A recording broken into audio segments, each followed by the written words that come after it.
All right. Hello, Fortina's brothers and sisters. Welcome back to Ministry Revealed.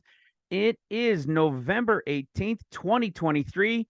And man, are we in for some treats of mysteries, of digging, of connections that I am certain many of you, as me, have been wondering and trying to understand for years as we've been digging into prophecy.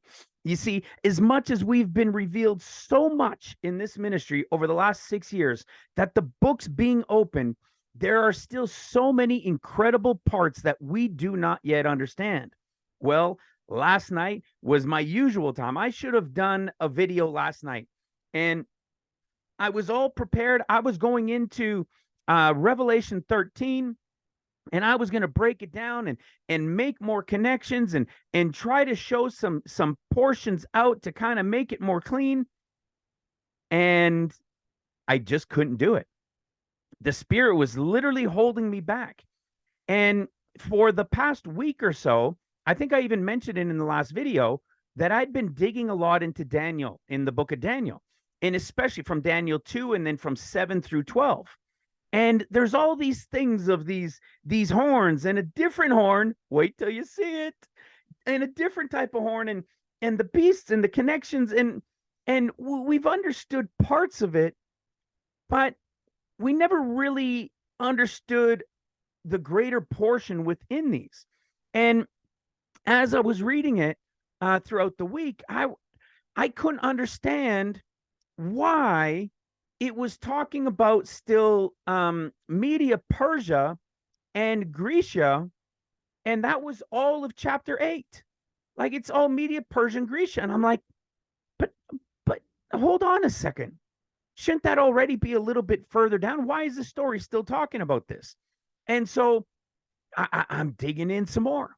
And I keep reading and I'm rereading, and I go to Revelation, and I had some people ask me a couple weeks ago, which is why I started going again looking into Daniel. And then I had somebody else ask me in relation to Revelation 13, and I thought, man, all right, I got to spend some time in this. And so I was building the video around it, and I knew that what I was about, the path I was going down, it wasn't complete.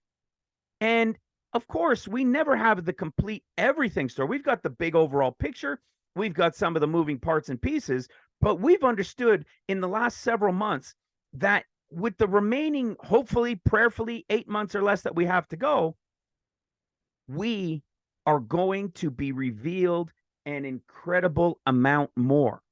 And so we've understood this greater detail is going to come to be revealed.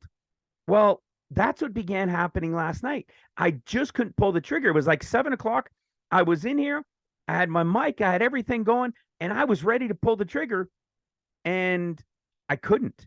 I just sat there and I'm staring at it. I'm just like, but if that's this, then how is that there? And then I started saying, oh my goodness, well, Lord, there's no way after all these years that the revelation of the 14 and all of the details in the gospels, I mean, there's no way that could be over here. And so I started getting a little bit nervous, and I thought, no, Lord, this is impossible. Well, it wasn't. I went in and I kept digging. So from 7 till about midnight last night, I was just sitting here in my garage and just plowing through and praying over it and getting frustrated and saying, Lord, please, Spirit, lead me as always. Bring me through this. Show me what's to be understood. And then bang, it started opening, and it started opening. And I started to understand parts that for 6 years and even longer before the revelation started, these things were still frustrating to me, and I would always leave them off to the side. Well, you're about to see more clarity in these things. I'm going to let you know what they are. You're going to see more clarity in all these things.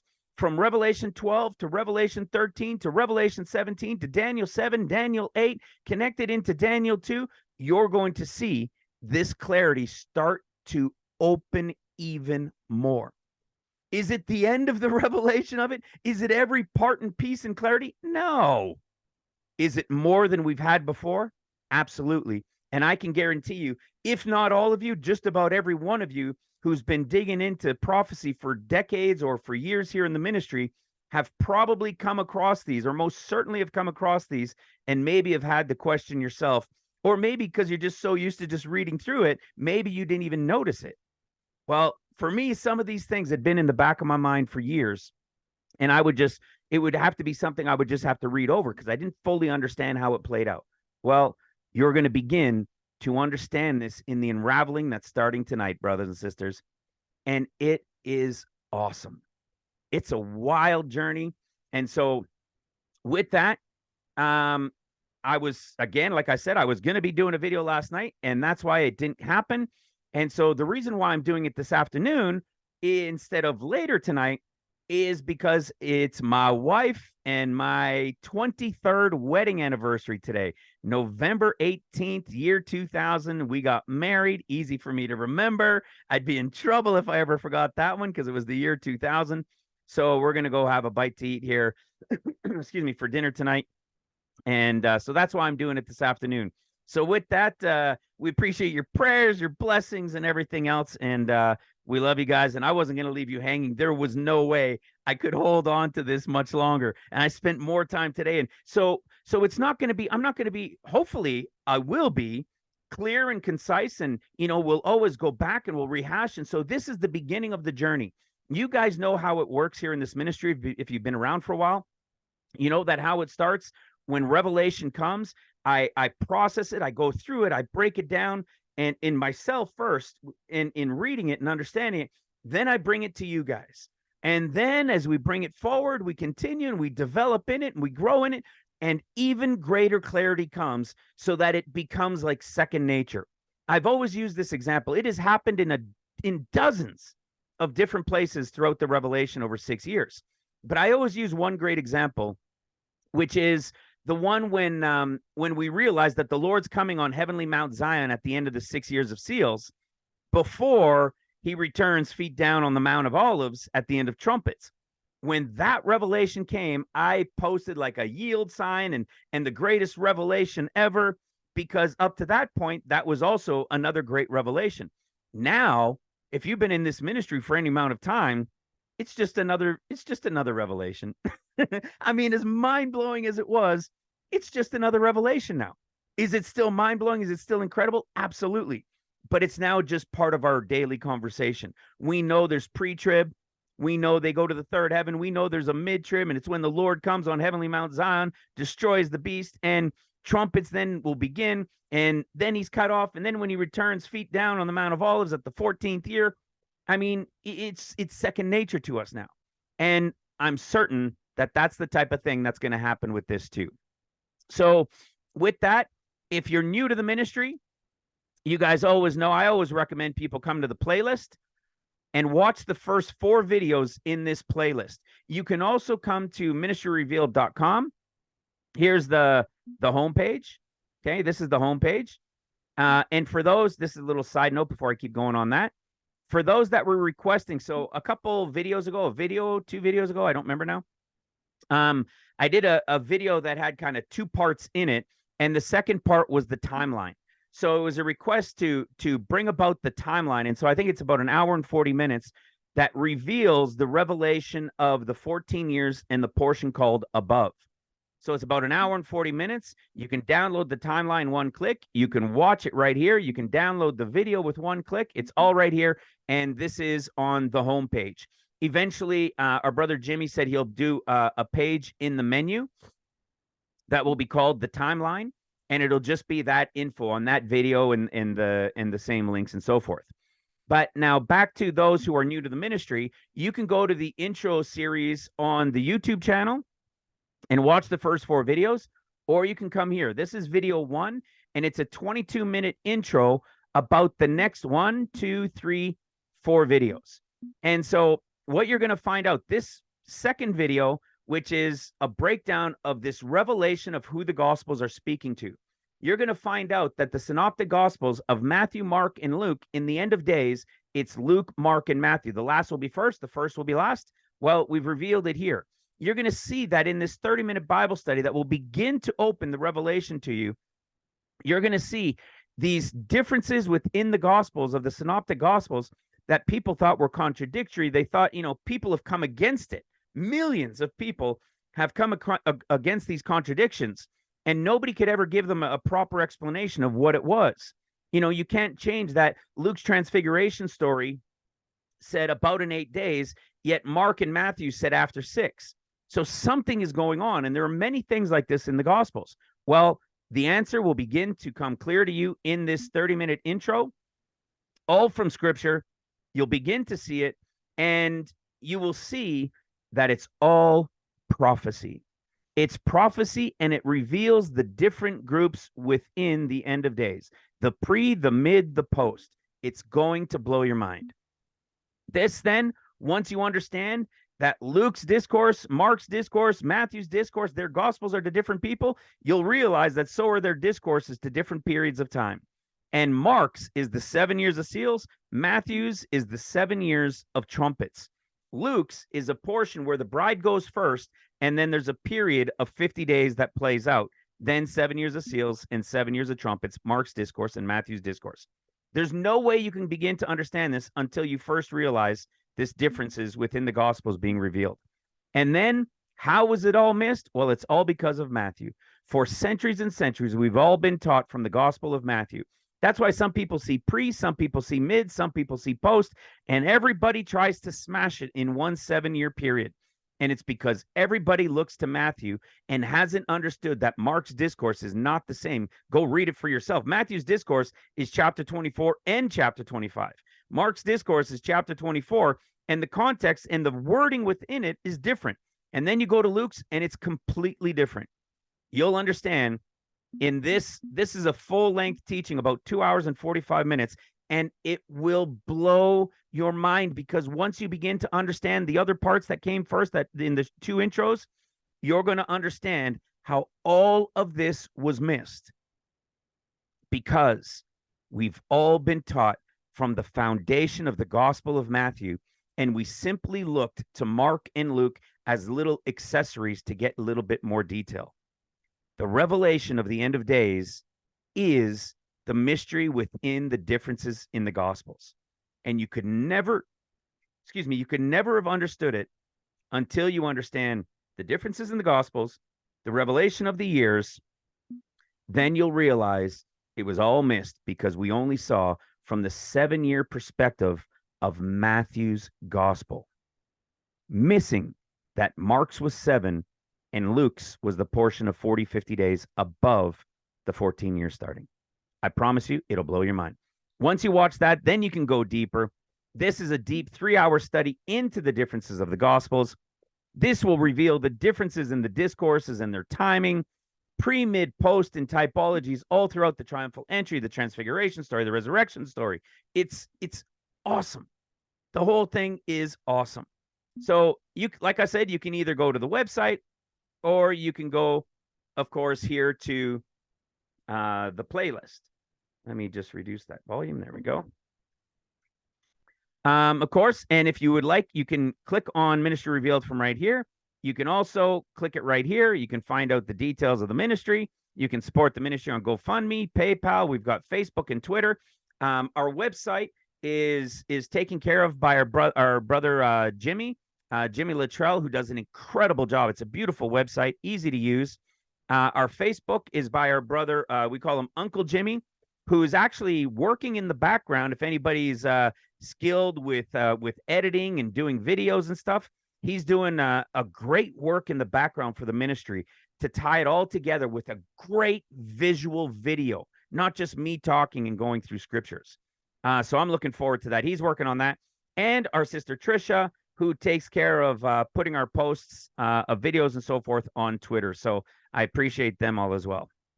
So with that, brothers and sisters, let's get the party started. So let me show you one of the things that was in the back of my mind for several years. And I'm sure those of you who have studied have caught it. We see in Revelation 12:1. Now, we've broken down the Revelation chapter 12. In fact, we've even done 1 or 2 videos over the years about just Revelation chapter 12. Revelation chapter 12 is essentially the entire picture from that pre-trib time to when they fly away in the wildernesses. So it really gives about a 10.5 year picture, but it tells you about the flying away for a time, end times, and half a time, which takes them to the end of the 14 years. So the whole picture is right here in a really, really high bird's eye view. We know that this is the portion of the above. And then what do we have here? All the way to, to verse 5, is to the end of 6 years of seals and even into the 7th year of seals, where the great multitude rapture is caught up. Okay. This was caught up, is not pre-trib. The pre-trib, to understand the pre-trib, all you have to do is go to Isaiah 66, verse 7. Isaiah 66, verse 7 says, before she travailed, she brought forth. Before she travailed, which means before Revelation chapter 12, verse 2, halfway through, when she's starting to travail, that means the bride of Christ has to be gone before the travailing. And we've understood what that means. We've broken it down. We know that this travailing in birth represents the 40 days of the Son of Man, which is the white horse rider for 40 days after he returns from the wedding. And then when he's gone, the pain begins. And this pain, this portion right here in verse 2 of pain, is we've shown is about the first 2.5 years of the tribulation of seals.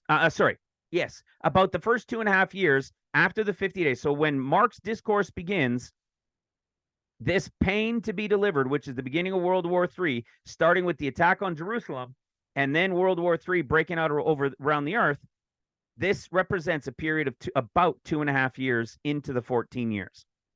But here's the kicker right here. Now, we've spoken in part on this before. In Revelation 12:3, it says, and there appeared another wonder in heaven, and behold, a great red dragon having 7 heads and 10 horns and 7 crowns upon his heads. Okay? A great red dragon having 7 heads and 10 horns. Well, we know that that's Satan. So he's not down on the earth, but he's giving power and authority. He's doing something. Something is going on here. Well, we know by going into Revelation 13, when we've read Revelation 13, we see in verse 1, and I stood upon the sand of the sea, and I saw a beast rise up out of the sea, having 7 heads and 10 horns, and upon his horns 10 crowns. Well, we see that this beast had has the control center of the leopard. Excuse me. As we've touched on many times, we'll touch on it a bit again when we go into in Daniel 7. So he is like unto a leopard, has the feet of a bear, and the mouth as the mouth of a lion. Now look at this. And the dragon gave him his power and his seat and his authority. So the dragon, excuse me, is the one giving him his power, his seat, and his authority. Well, what else do we know about this? We know that if we go to the 7 churches, which we've also broken down over showing the 14 years, kind of like that 10.5 going to the end and to the end of the 14 years throughout the 7 churches. What do we know about Pergamum? Pergamum is the one that represents about mid-seals. It's the one that represents that period of time after that World War III portion when what? Well, when Satan gives power and authority to the beast, to the Antichrist, right? To that beast. And where do we see Satan? There he is. I know where Satan's seat is. And what does Satan do in Revelation 13? He's giving the power and the authority, having 7 heads and 10 horns, and he's giving his power and authority, right, and his seat to the beast. So we've known by going into Revelation chapter 12 that when this sign is seen and he's coming like this, it's connected to the period of time shortly after when the beast is going to receive his power to continue 42 months. But did you catch it? We see next that it says, and his tail drew a third of the stars, right? Drew a third part of the stars and did cast them to the earth. Well, wait until you see what we read about all of this in Daniel. So, but did you catch it in verse 3? And the 7 crowns. So there are 7 heads and 10 horns. and 7 crowns upon its heads. So at this point, there are 7 crowns on the 7 heads. But in Revelation 13, we see that the beast who is given the power and the authority by Satan, it says that having 7 heads and 10 horns, and upon his horns 10 crowns. So in Revelation 12:3, we have the 7 heads that have the 7 crowns. In Revelation 13:1, no longer do the 7 heads have the crowns, but the 10 horns have the crowns. Which means it's like their portion of their leadership, if you will, is done. And now you have the 10 horns that are about to be given their authority, and will give their authority, as we know, to the beast. How do we know this? Well, let's take it to one that's always been tricky for many people, including us in part. And what is it? Well, we see in 17 verse 3, and he carried me away in the spirit and delivered me into the wilderness, and I saw a woman sit on a scarlet-colored beast, and beast full of names of blasphemy, having 7 heads and 10 horns. So there's those 7 heads and 10 horns. We all know, of course, the woman is Babylon. We come down, it says, and I saw the woman drunken with the blood of the saints and with the blood of the martyrs of Jesus. And when I saw her, I wondered with great admiration. That's a strange thing, right? Now listen what he says in verse 7. Revelation 17, verse 7. And the angel said unto me, wherefore didst thou marvel? I will tell thee the mystery of the woman and of the beast that carried her, which has 7 heads and 10 horns. Okay? So this beast has 7 heads and 10 horns. But we saw in 12, when Satan was coming and he's going to give that power and authority, that there were 7 crowns on the 7 heads. So now if the 7 crowns in Revelation 13 are no longer upon the 7 heads, but now they're being given to be put on the 7 horns, let's follow what's taking place. Because it still has the 7 heads and there's also 10 horns, right? So we see the beast that thou sawest. So now the first thing he goes into is the beast. The beast that thou sawest was and is not. Now we've broken this down before. What is the was? It's the second half of seals. The is not is because, as we've covered, and we'll do with more clarity. Excuse me. In Daniel 7, we see when the beast is killed. So what is the is not?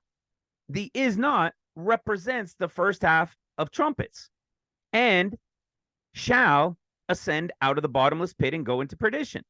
So we know that the beast that was, and we see at mid seals when he's getting his authority from Satan, and the 7 heads are now done because the authority and the time of the 7 horns is now coming. We're seeing that the beast was and is not and shall ascend to the bottomless pit. We know this is when the pit is opened and he's going to come out of the bottomless pit and go into perdition. So we know that the Antichrist, we've shown it in a great revelation within the Gospels. Maybe I'll go back for new people. Excuse me. Sorry for this. I don't know what's going on. In Luke's discourse, which we're not going into, but in Luke's discourse, you see no mention of false Christs or false prophets. In Mark's discourse, which begins the 7 years of seals, the first half before the abomination, there's no mention of false Christs or false prophets. At the abomination of desolation here in Mark chapter 13, starting in verse 14, this is when they would flee into the mountains, right?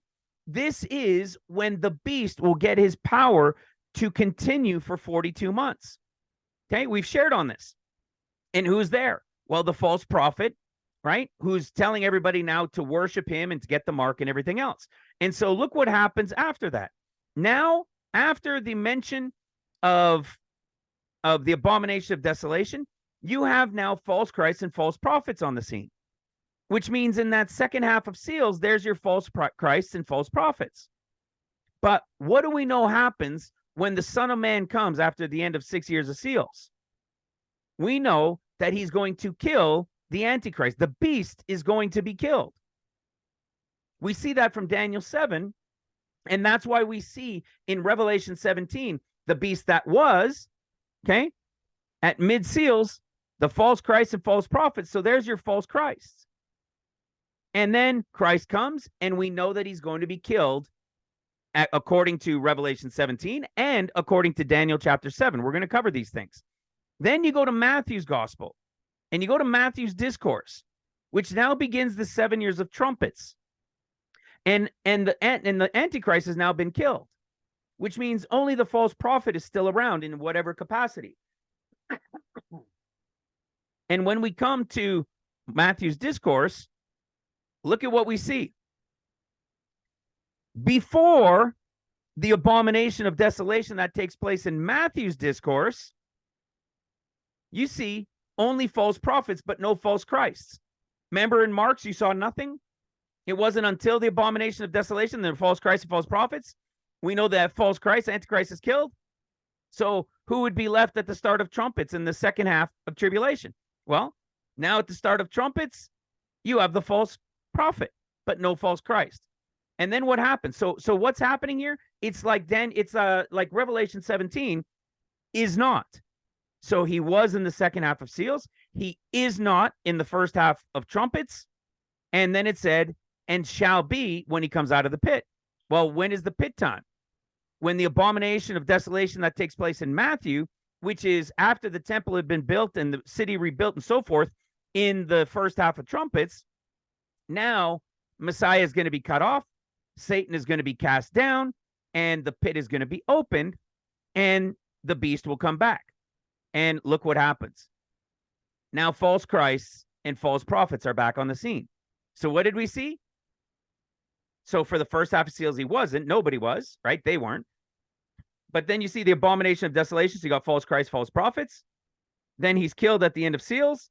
First half of trumpets, he is not. So he was, he is not.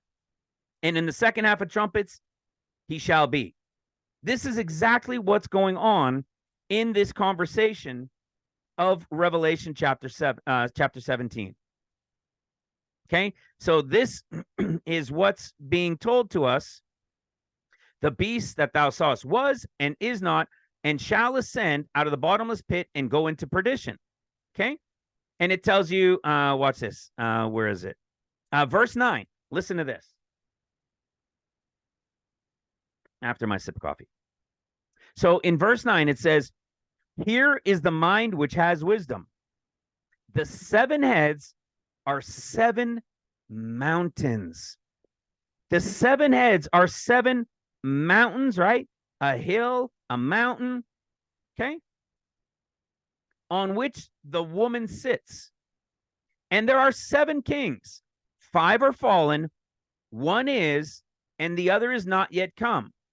And when he cometh, he must continue a short space. Okay, so this beast that we know of only has 7 heads. Okay, there is no 8th head. You following me? There's no 8th head.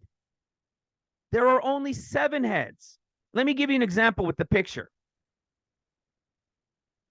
Right here. Check this out.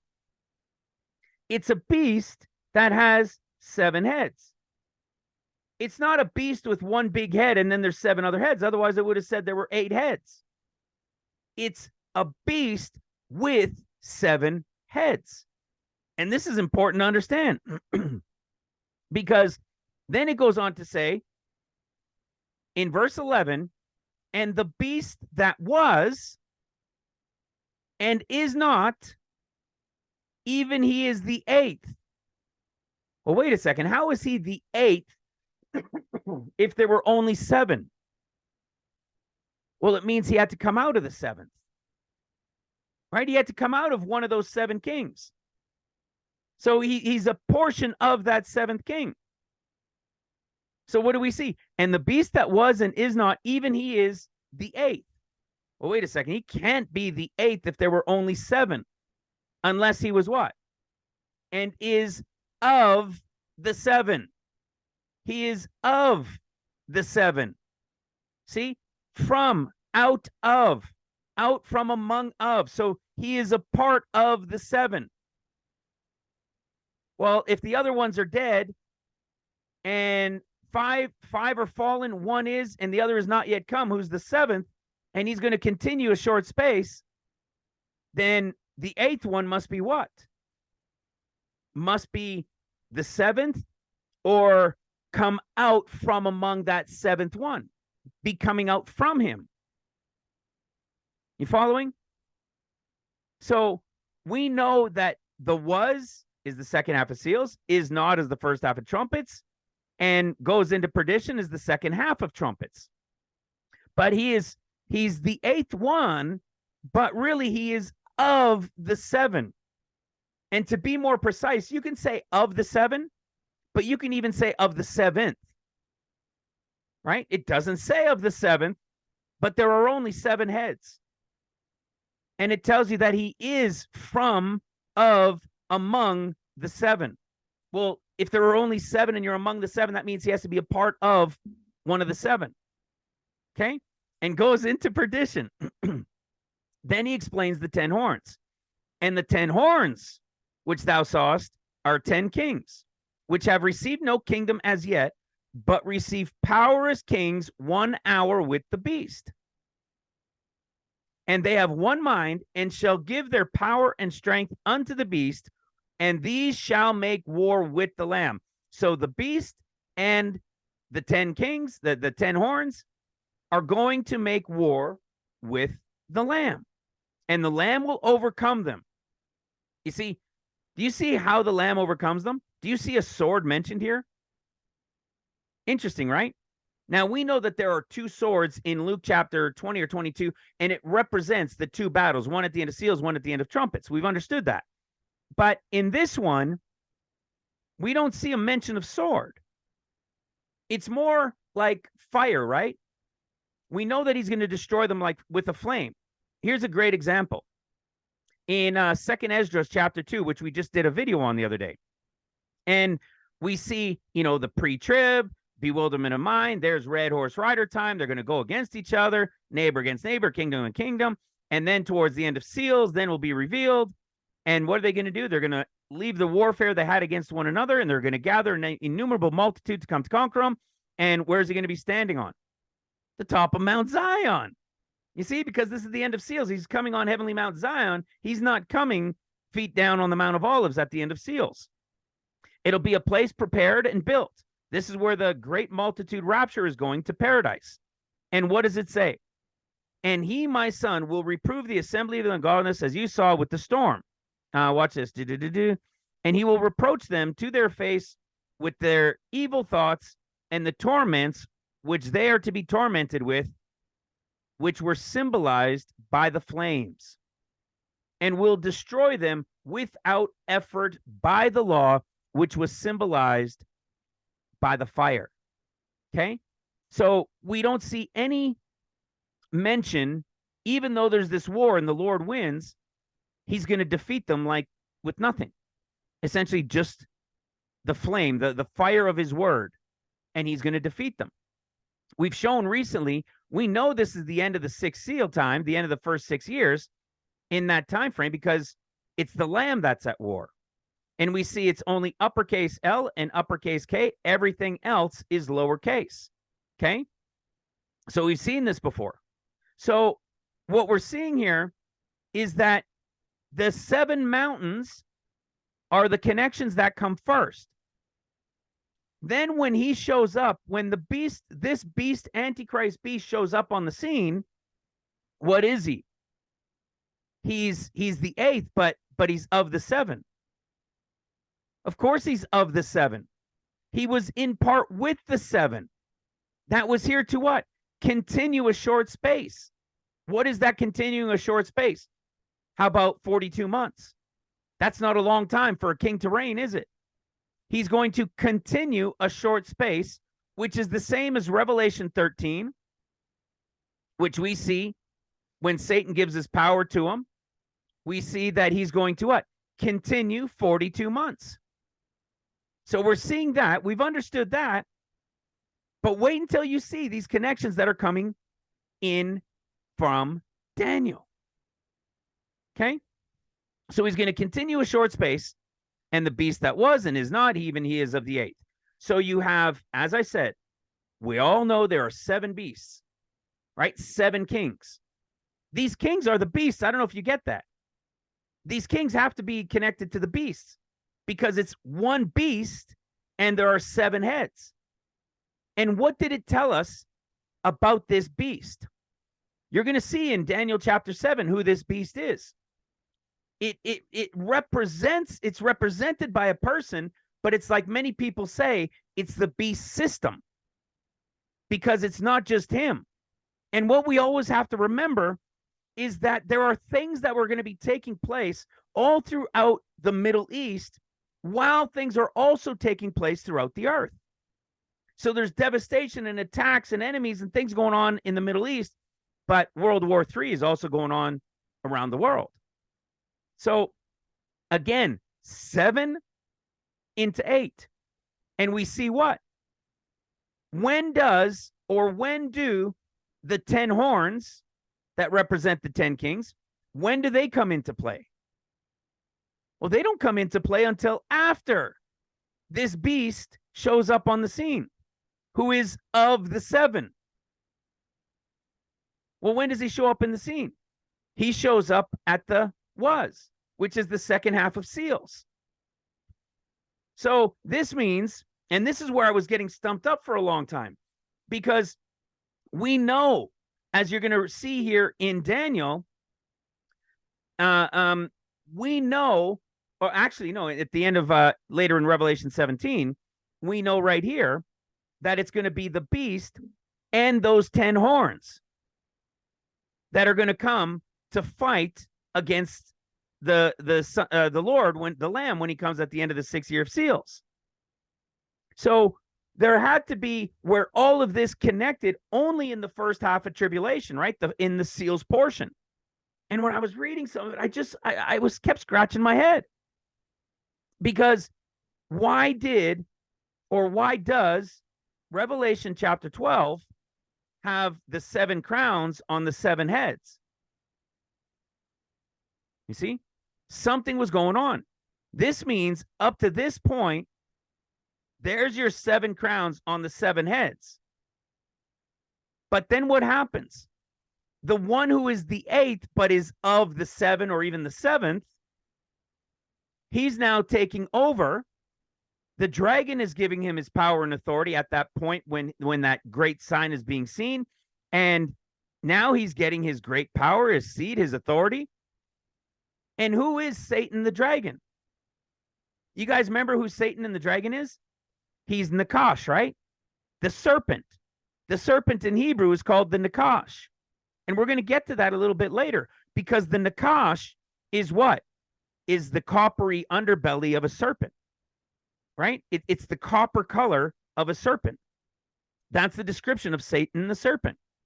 And here we saw in Revelation 12, at that mid-ish seals, or give or take 2.5 years in, he shows up, and there were already the 7 crowns were on the 7 beasts, right? We're on the 7 heads.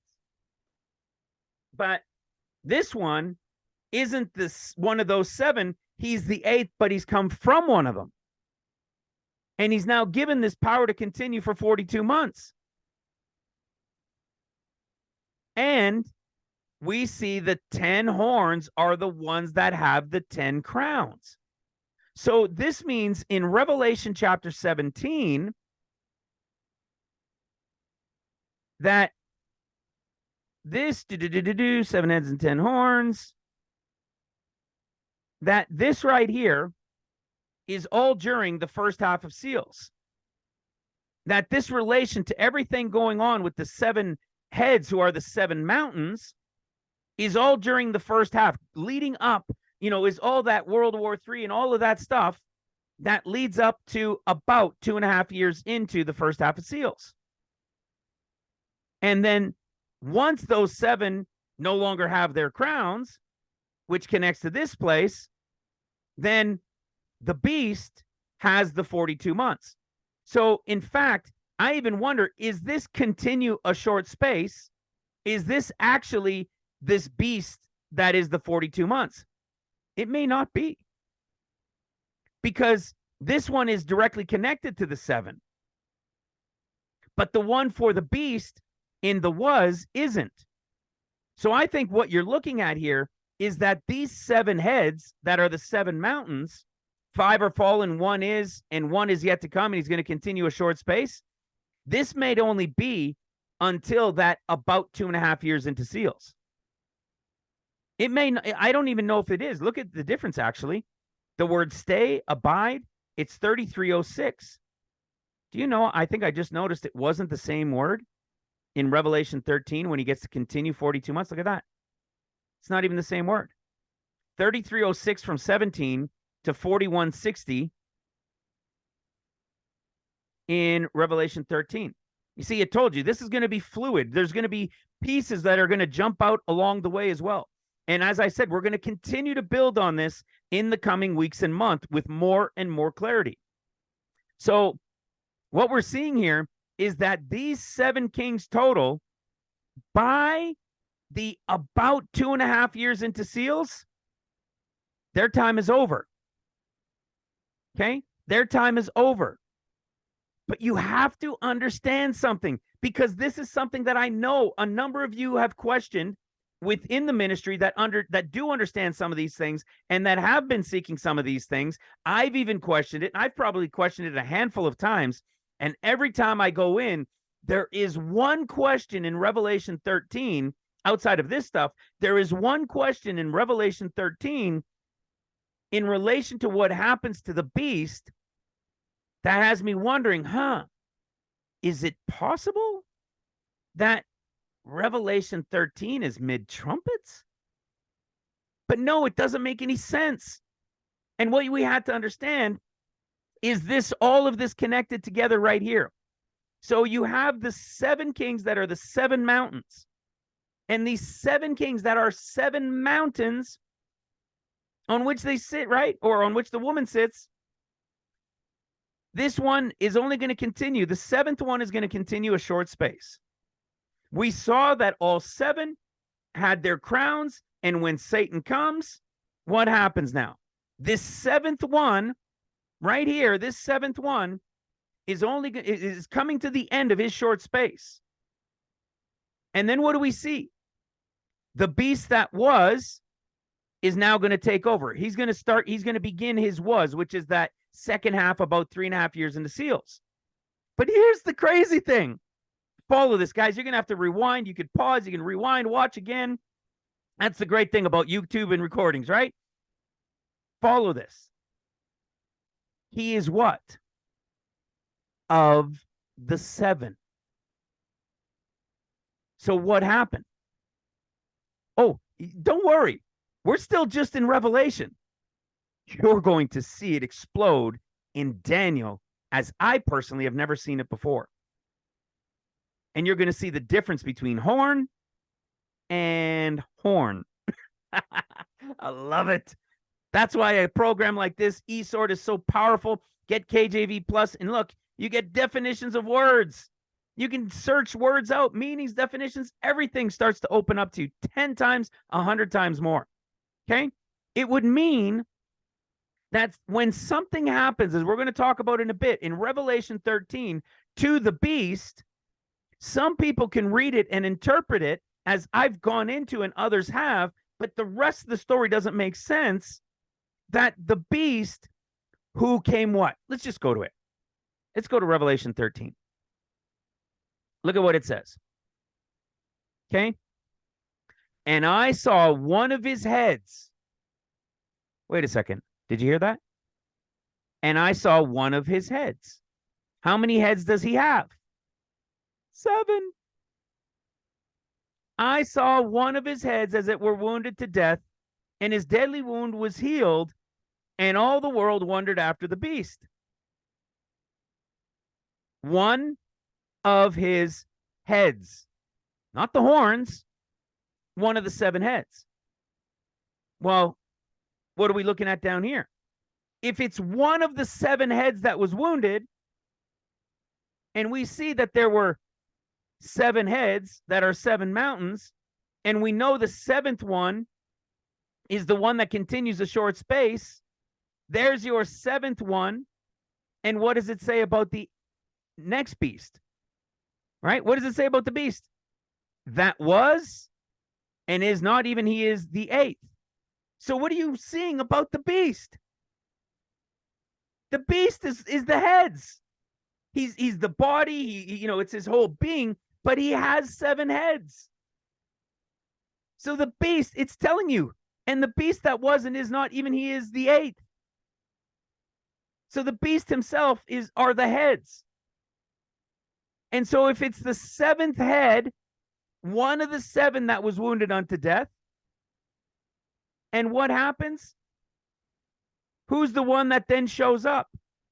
The one who is what? The 8th, but he's what? Of the 7th. I'm really wanting you to grasp this, because when we get into Daniel, it's right there. It was the word horn that messed it up for me the whole time. And I can even show you the timing by the image of Nebuchadnezzar. It's that awesome. All right. So what do we see here? We see that the 7 is here for a short time. It's the one from the 7 that continues a short space. He's the one that gets the deadly head wound. You get it? If 5 are fallen, 1 is, and 1 is yet to come. It's the 7th head that gets the deadly head wound. But all of these heads are part of the beast. So now the beast takes over and has his 42 months in the portion of the was, which is the second half of seals. And why are they wondering after him? Because he is the 7 or of the 7, but he's actually the 8th. You following? We just saw in Revelation 13 that it was one of his heads. So the whole beast isn't killed, just this king, just this 7th one. But is it exactly the 7th one that comes back? No. It's one that is of the 7. So he's technically the 8th, but he is of the 7. And then he's going to do the 42 months. He's the one doing the 42 months. He's not the 7th one. He's the 8th, but he comes from the 7th one that was destroyed. And then the world's going to wonder and marvel because he's come back from that deadly wound. Well, let me show you something about that deadly wound. In that deadly wound, it was by the sword. Remember what I showed you with Christ? When he's going to kill the beast at the end of seals, so that he is not during the first half of trumpets, we saw that there's no mention with the sword. Now, again, we know there were 2 swords and it relates to 2 battles, but we know that he's going to defeat them with fire. Okay? Remember that. He's going to defeat him with fire. And listen, so how was he killed this time? There was a deadly wound. Make war with them, 42 months. Make war with the saints. See, and then the Lamb is going to overcome them. Where is it? Give me one sec. Oh, there we go. So in Revelation 13:14, we know now this is the Antichrist on the scene who's promoting everybody to go to him. And in verse 14, towards the end of the verse, it says, which had the wound by a sword and did live. Well, you want to check this out? See, by war, judicial punishment. Okay, 31:62. Watch this. Watch this. Where is it? Watch this. Where did he get killed? Look at this. Here he is, Revelation 13:10, and Revelation 13:14 is about the sword, and he did live. Is about when he was killed by the sword, right? Or this one, is must be killed by the sword. This is during seals. And here is him during that time and by a sword and did live. Do you know that there are other words for swords, for sword in tribulation, in Revelation? So if this one, which is to the saints and those that are killed by the sword, must be killed with the sword, when is the great sword given? At the red horse rider. Red horse rider is the beginning of tribulation. It's when Jerusalem is attacked, and then shortly after, the bear is the destroyer of the Gentiles, and World War III breaks out everywhere. The things that are happening right now are the lead up to it. That's why we believe we're so close. Just look at what's happening in the world. When you've got Hamas, who is supported by Iran, it's only a matter of time before Israel goes to Iran. They've been so provoked, and then Iran will bring the destruction of Haifa and Tel Aviv. And all you got to do is you can go read the storyline of Jeremiah and Ishmael and Gedaliah and find out that in that attack, that Netanyahu, who was Zedekiah, and Zedekiah had his name changed from Netanyahu to Zedekiah, and in reality, Netanyahu, his last name used to be Merkorovitz or something like that, and was changed to Netanyahu. And he's the leader now. They're going to go to Iran. Iran's going to counter, and he will most likely die, according to scripture being prophetic, what was and shall be. So we see this, and then Iran's going to attack, and that's going to be the first attack at the escape at the beginning of the 50 days. We know Syria is going to come, but right now Syria is not in the news, right? Syria is being quiet. Oh, there's a little mentions here and there that there's some involvement, of course. But their time is more of a sneak attack if you go to Jeremiah. Jeremiah from Gedaliah, he knows, he's been told, hey, Ishmael's trying to start something here. He's like, don't say this about Ishmael. I know he's been like that, but I believe we're going to be able to settle this stuff in peace. And when does he come? He's going to come at the Feast of Trumpets, and bam, Gedaliah's time is over. He only ruled for about 6 weeks. It's the same prophetic picture, and that will be the beginning of the 14 years. And what do we see? We've got Russia and what's going on with Ukraine, and more stuff building. Well, there's the bear. Well, what about the leopard?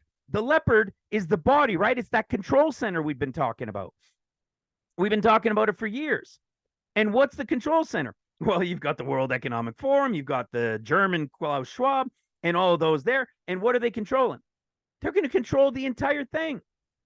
They're going to have control over travel, over the mark, over all of these things that are going to be the control center, the currencies, all that stuff. They're not even hiding it anymore.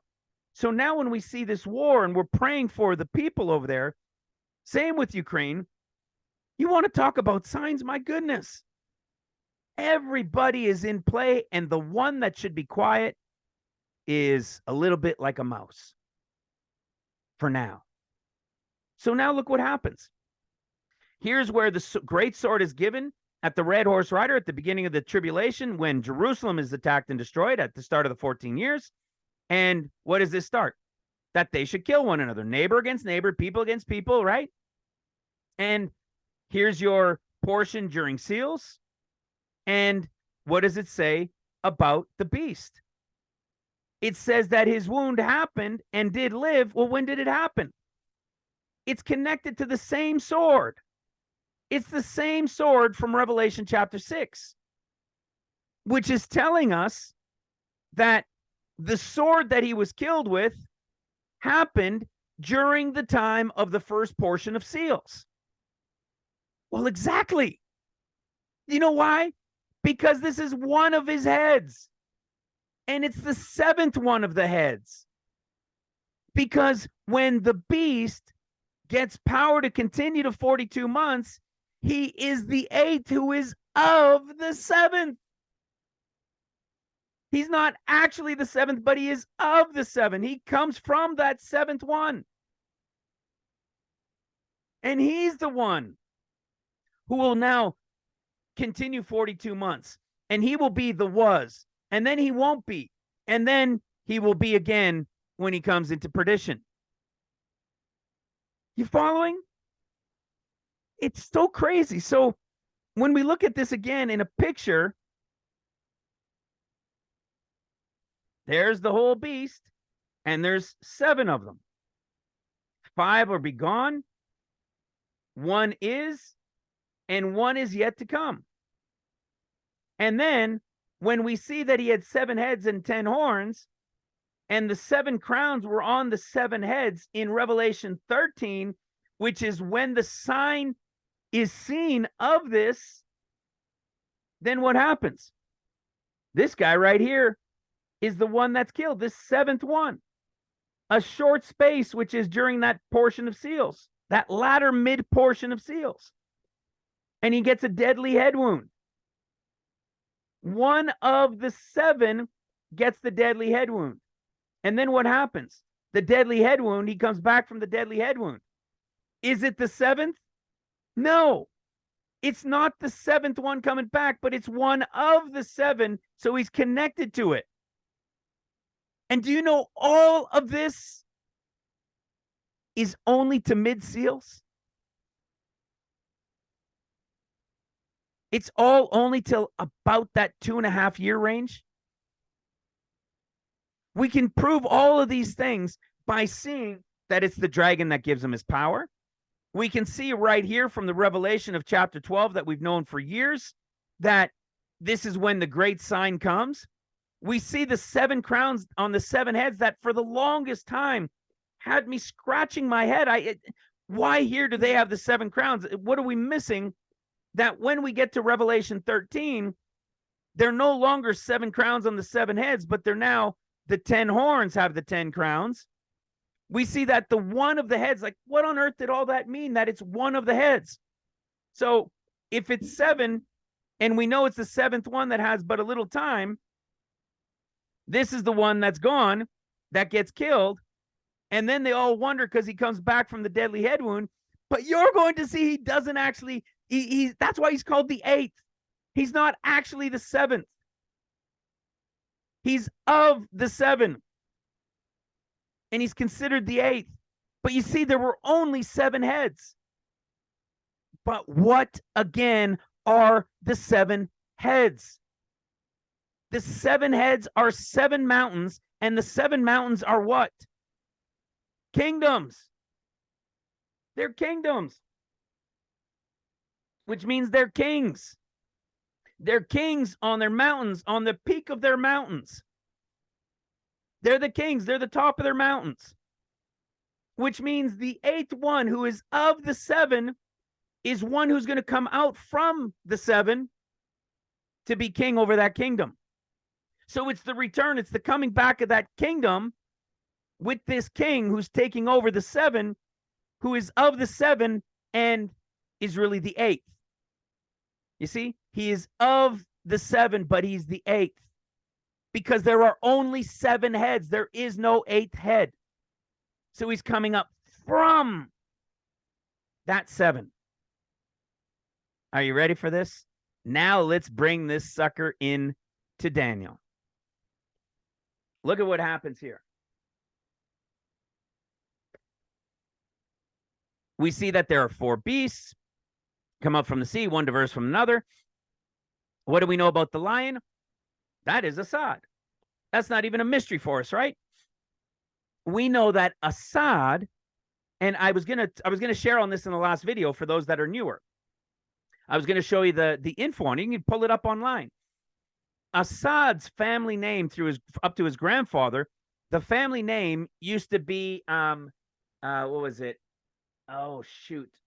Bashar Hafez Walid or something, Wazad or something like that. And it meant wild beast. Okay, it meant wild beast. And his grandfather, when they got into politics and started having this power, he changed the last name to Assad.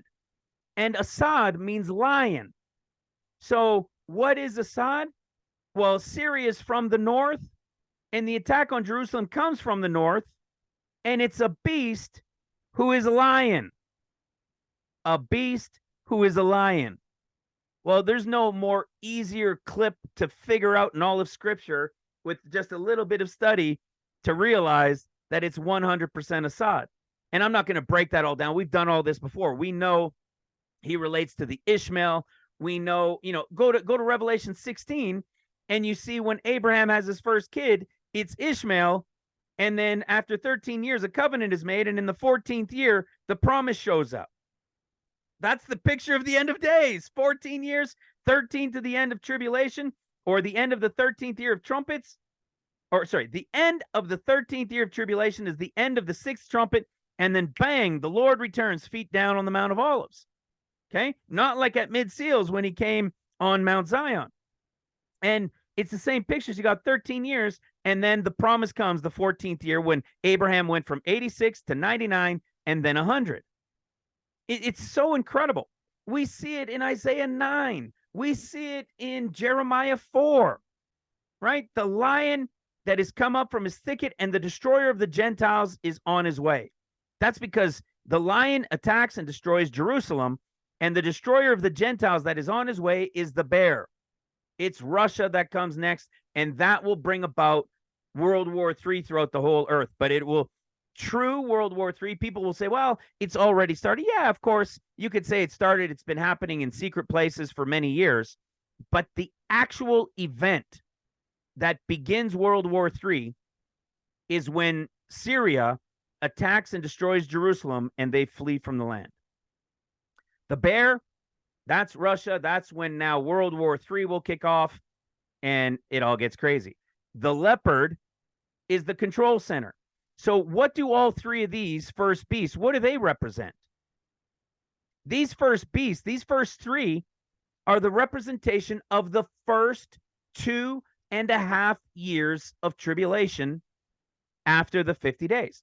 So from when the lion, Syria, Assad, attacks and destroys Jerusalem, World War III breaks out, the bear brings it to the Gentiles, the leopard is the control center up through probably World Economic Forum up in Europe and with Germany.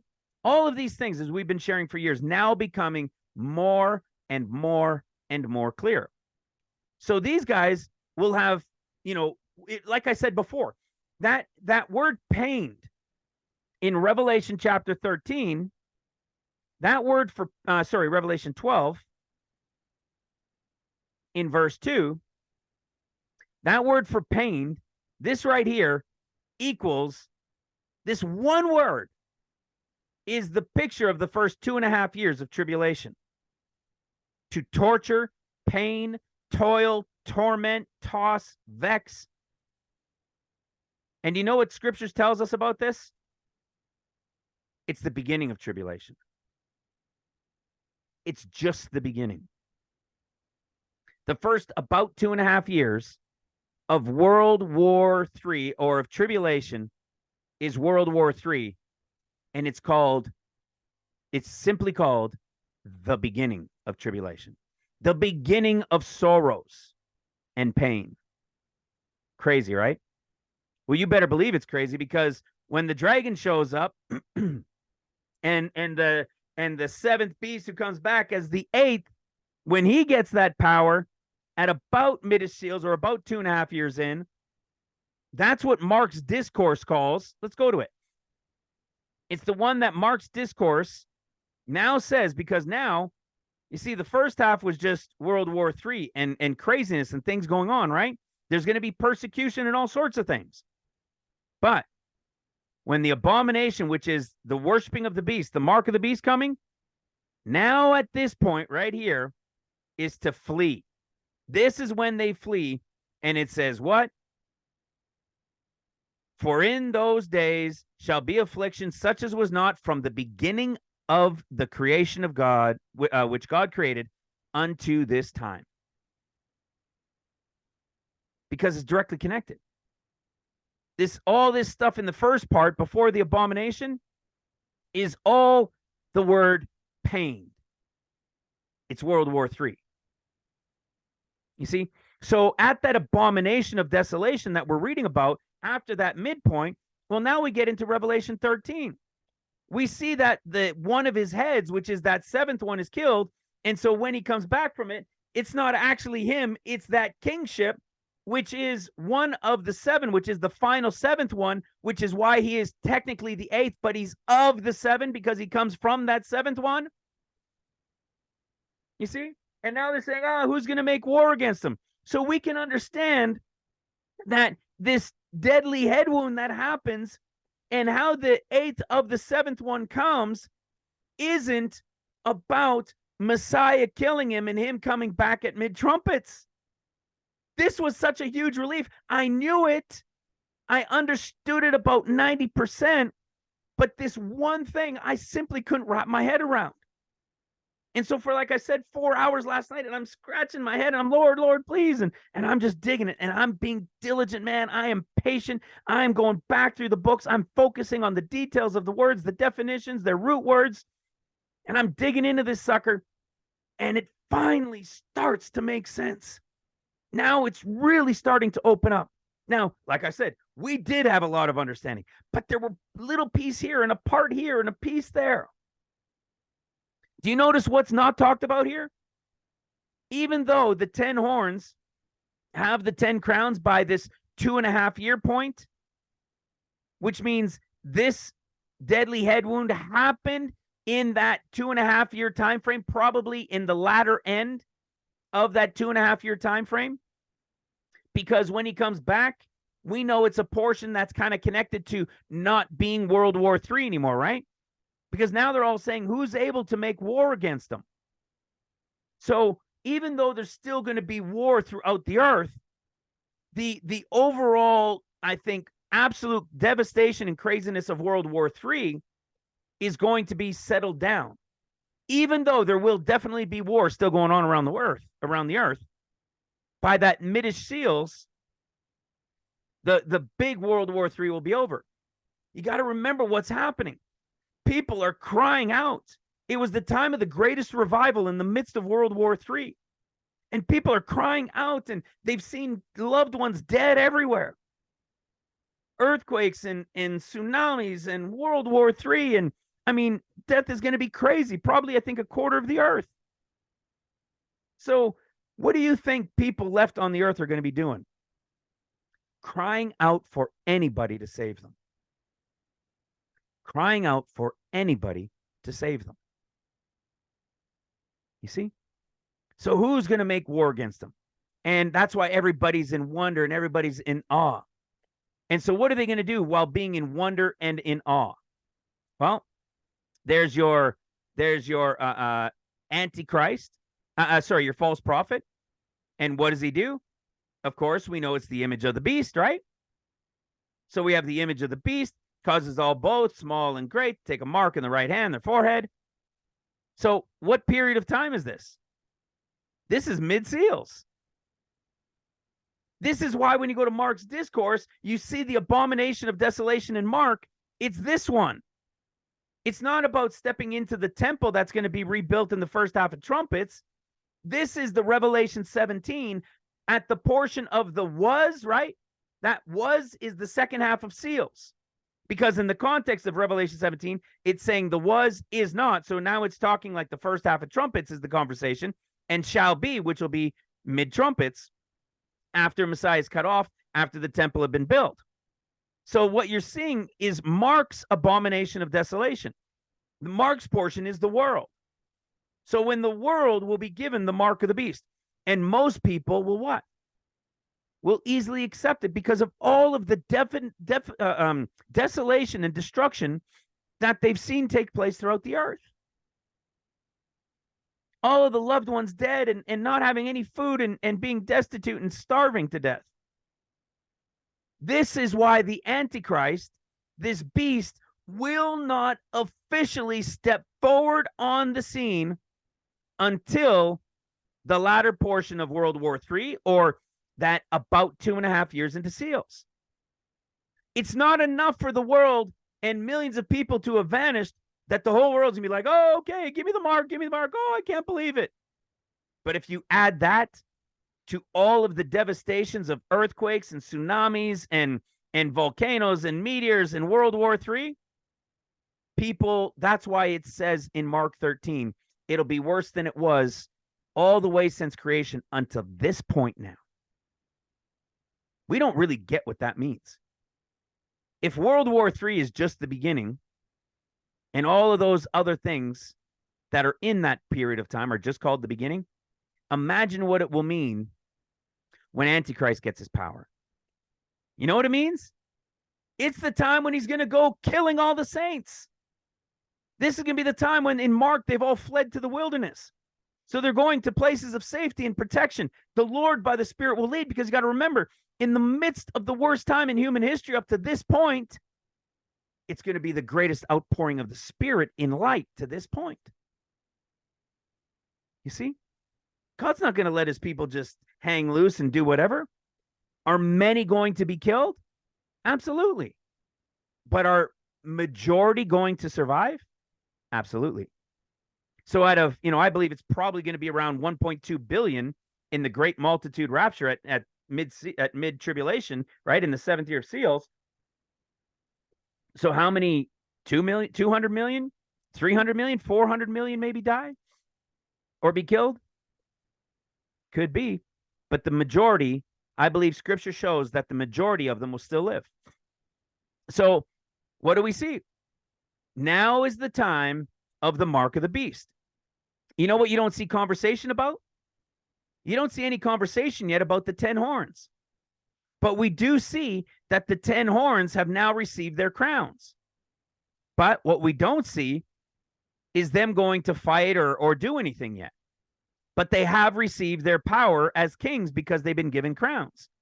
And that's what Revelation 17 is telling us when it goes to talk about the 10 horns.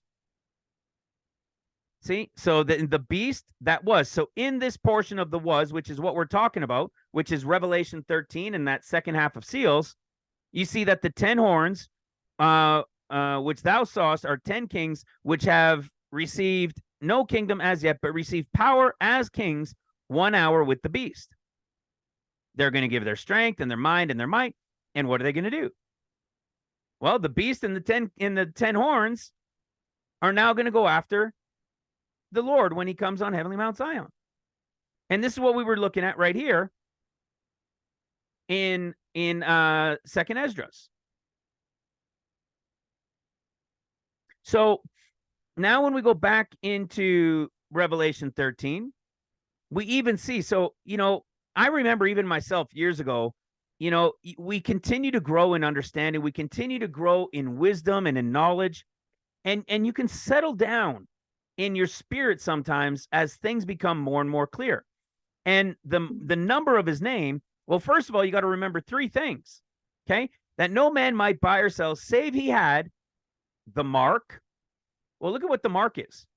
It's an etching, a scratch or an etching, a stamp. This is why when we read this, it says the mark isn't in, it's the word on. Remember this? Just like in the clouds, on the clouds. So this mark is like a stamp, an etching on the right hand or on the forehead. And then what does it say? Okay. In Revelation 13:17, that no man might buy or sell save he has the mark or the name of the beast or the number of his name. Okay. So you can either have his mark, you can have his name, or you can have the number of his name. One of the 3. The number of his name is 666. Okay? It doesn't mean that the etching of the mark is 666. You following? You can either have the mark, you can have his name, or you can have his number. And his number is what tells us about who he is or where he comes from. It's right here. See this marking right here?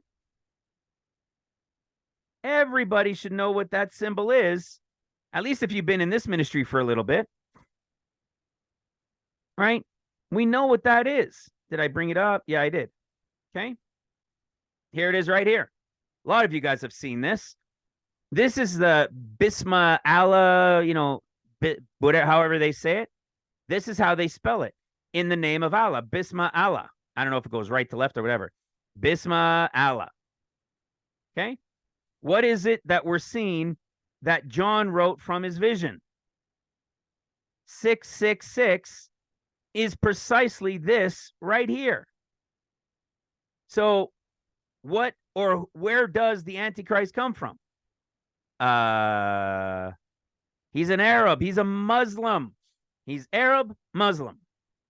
That's why we get it from the raven, right? The raven means Arab, from the darker hue, the complexion of the skin.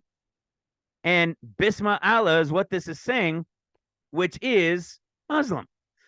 So it's not a mystery as to who the beast and the Antichrist is. It's not going to be Trump. It's not going to be Emmanuel Macron. Okay? It's not going to be our Trudeau. It's going to be an Arab Muslim. 100%, hands down, not even a question in my mind. Just like it's not a question in my mind and the difference in the Gospels and the years. It's absolute. So, but my point is, what is all of this time? All of this period right here that we're reading about in Revelation 13, all of it is that 2.5-ish time frame. It's literally just the midst of seals. Okay, so in our timeline chart, after the about 2.5 years, from about the second seal to the fourth seal, it's just this period of time right here. It's just right towards the end of it when he's about to continue 42 months. That's it. It's not all of this. It's not all of this. It's only telling you what's going to happen when he shows up on the scene. And when he shows up on the scene, he is the eighth who is of the seventh, that was the one that was killed, and he's coming up from that same kingdom. And who's going to make war? Because essentially World War III in the greater aspect of it is going to end. And what is he going to do? And it was given unto him to make war with the saints and to overcome them. And power was given him over all kindred and tongues and nations. You see? That all and all that dwell upon the earth shall worship him, whose names are not written in the book of life of the Lamb slain from the foundation of the world. You see? What's he doing? He's going after all the saints. This is why it's the fleeing into the wilderness of Mark's discourse. It's fleeing from the name, receiving his name, his number, or his mark. So now when we come back to Daniel chapter 7, we know the lion is part of the whole World War III beginning. We know the bear is World War III against the nations taking place. We know that the leopard is the one bringing in the control systems and the one world currency, right? You can't buy or sell save you have what? The mark or the number or his name. These are the guys in control, the one represented by the leopard, which is through Europe, I believe, World Economic Forum, because now they're making it plain as day, which is why in Revelation 13, we see that he's what? That the beast I saw was like a leopard, had the feet of the bear, and had the mouth of a lion. Hello. So what has he done? When he shows up on the scene, the whole world is now turning to him, and he's now the big, almighty, powerful one who's going to be believed to be as Christ, right? He's going to be the Antichrist. He's the one that the world is going to come to worship as their savior. And when we come to Daniel 7, what do we see? Here he is right here. It says, and after this, I saw in the night visions, and behold, a fourth beast, dreadful and terrible, strong exceedingly, great iron teeth. It devoured and brake in pieces and stamped the residue with the feet. So he stamps the residue with the feet of it. How long is he going to be stamping the residue of the feet of it with? For 42 months. And it was diverse from all the other beasts that were before it. And look at this. Where's the 7 heads? It says, and he has 10 horns. He has 10 horns. but no mention of 7 heads anymore. Do you see how that's connected? When Satan, that sign appears, there's the 7 heads. They have their crowns. When this guy now gets that power and Satan gives him that authority, he is the one that the 7th head has been killed, and the 8th, who is of the 7, now comes up. This is him. And I'm going to prove it to you. And what did we see in Revelation 13?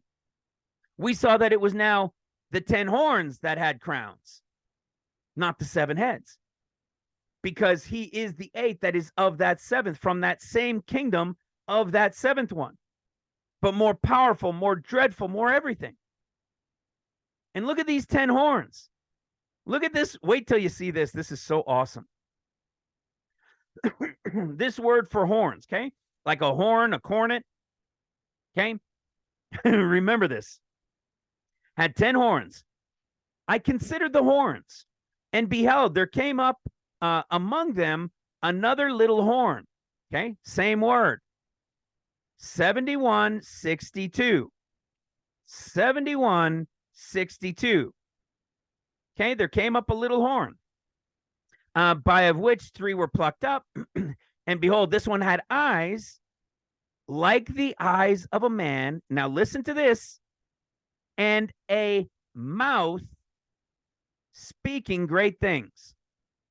And a mouth speaking great things. Do you hear anything here about the beast saying anything? Nope. It's the little horn. So out of the 10, right? Out of the 10, what is it? What was it? 3 were plucked up, and the little horn shows up. He has eyes like a man, and he has a mouth to speak great things. What do we know about the 10 horns? We know the 10 horns are the ones that are going to fight against the Lamb. So here's the beast getting that power as the 8th from the 7th to take over that 7th kingdom, that 7th head, and he is the 8th, and he's beginning his 42 months, and he's going to what? Stamp the residue with his feet. What does that mean? It means he's going to be killing the Christians. He's going after the saints.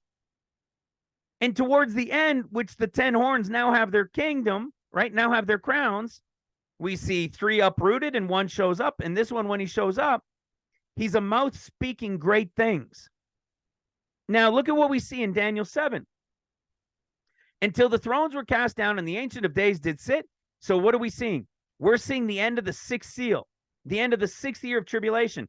When you go to the 6th seal, you see at the end of it, it tells you, it says that, excuse me, it says that hide us from the face of him who sits on the throne and from the wrath of the Lamb, for the great day of his wrath has come.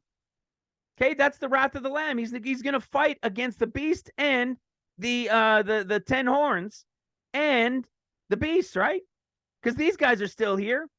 1, 2, 3, right? The lion, the bear, the leopard, they're still here. But it's when this beast takes them over that he's got the power. Because what is he? The 4th beast is a kingdom. So even though there's the one king over the kingdom, this kingdom has power over these beasts, as we read in Revelation 13. But it's not the beast that is the mouth that speaks all these things. It's the little horn of the 10 horns when the other little one shows up. So here's the end of the 6th seal. And what did we see in Revelation 13? It said, in those whose names are written in the Lamb's book of life. Look at what it says here. 10,000 times 10,000 ministered, 1,000 ministered, 10,000 times 10,000 stood before him. The judgment was said and the books were opened. Now listen to this. I beheld then, because of the voice of the great words which the horn, again, 7162, which the horn spake. I beheld till what? Till the horn was killed? No. I beheld till the beast was killed, and his body destroyed and given to what?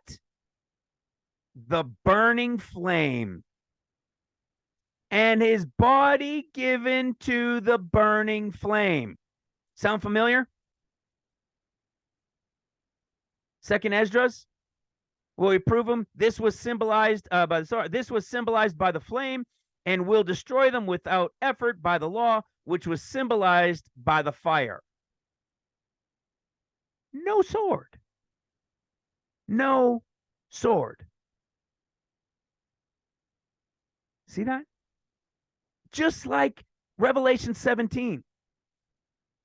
There was no sword, which is again evidence for us from Daniel 7 to Revelation 17 that when he's killed, he's not killed by specifically the sword, but he's killed by the burning flame, which is the word. Which means in Revelation 13, that head that's killed isn't by the sword, which means he's not being killed as that beast yet, who is at the end of seals here and then coming back in trumpets. It's not telling us that Revelation 13 is connected to when he comes from the pit. That's not at all what's happening. This helps bring clarity. It helps confirm these things that we've known and that we've taught on. But look at this. It's the beast. So it's the little horn who's the little bugger, who's the one who's given the mouth. And he was speaking all these great words. Again, did you see anything about the beast saying anything? No. It's this horn. It's this horn who speaks all these things. Yet it's the beast that's slain.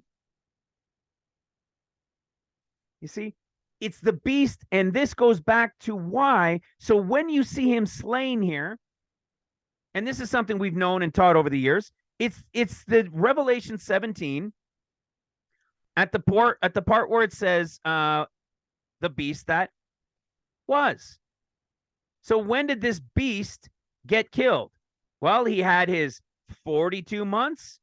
Having taken the place of the seventh one that continued a short space, he came out of the same mountain kingdom.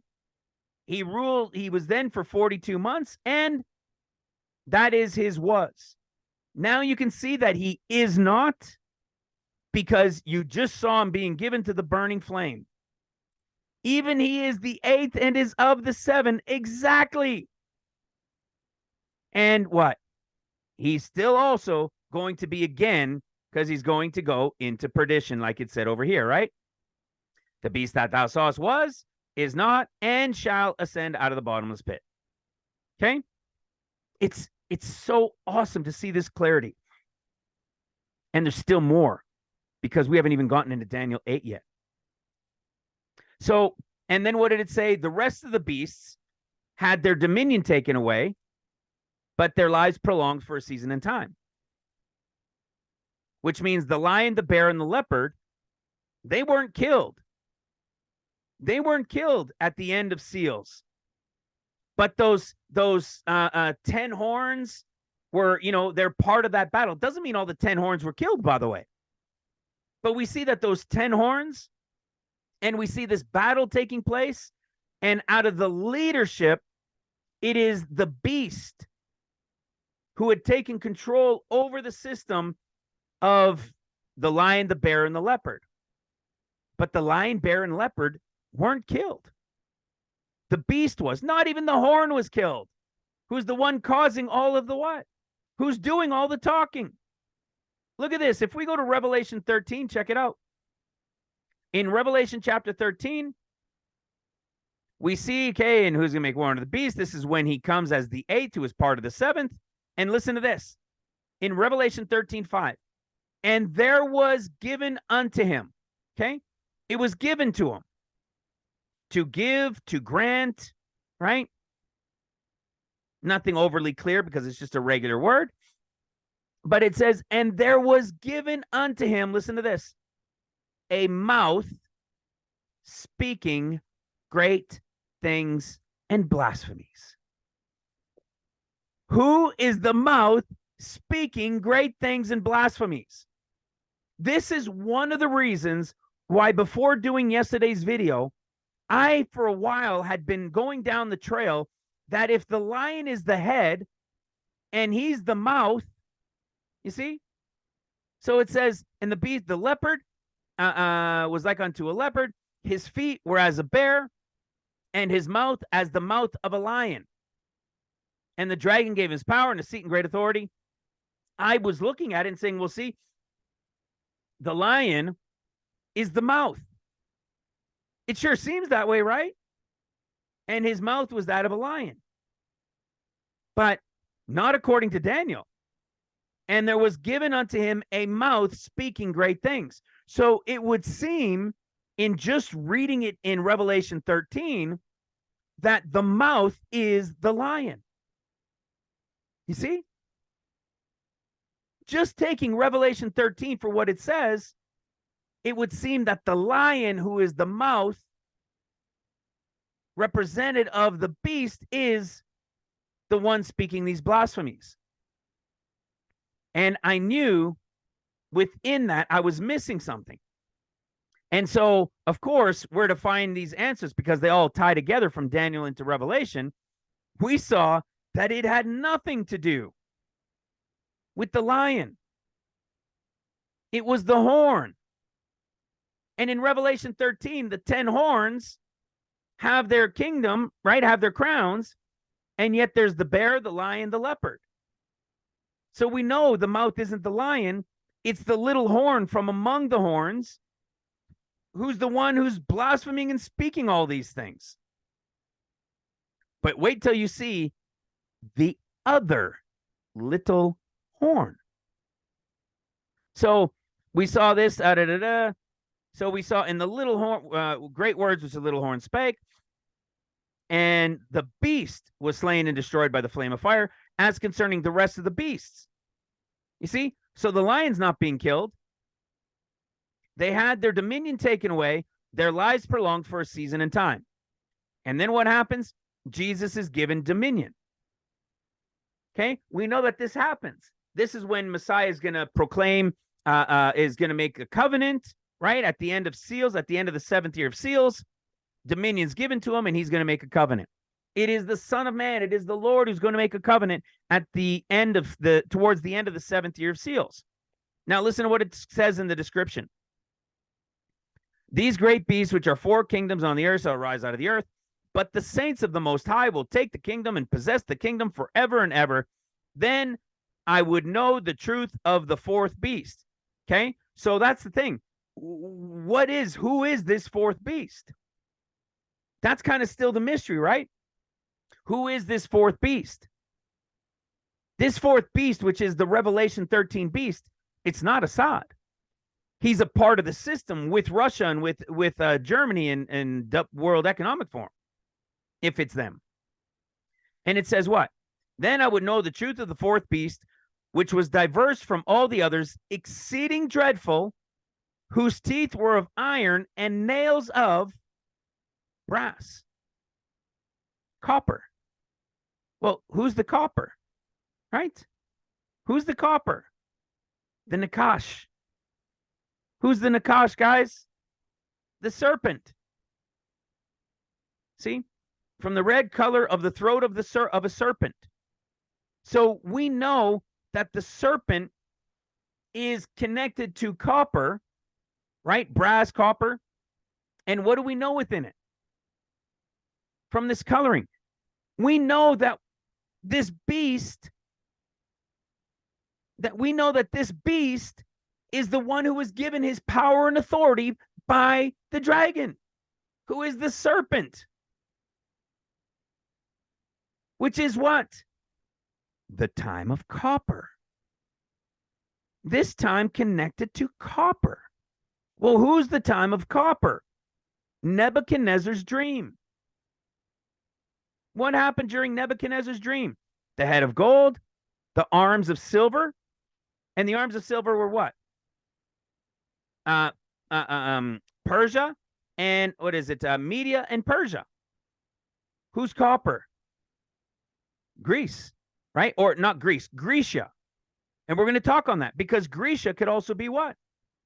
It's also connected to Arabia. Now, remember, when we've shared on this, if you go to Daniel chapter 10, it talks about the 30 year of Cyrus. So that's still a time of Media Persia, right? So there's this Media Persia connection.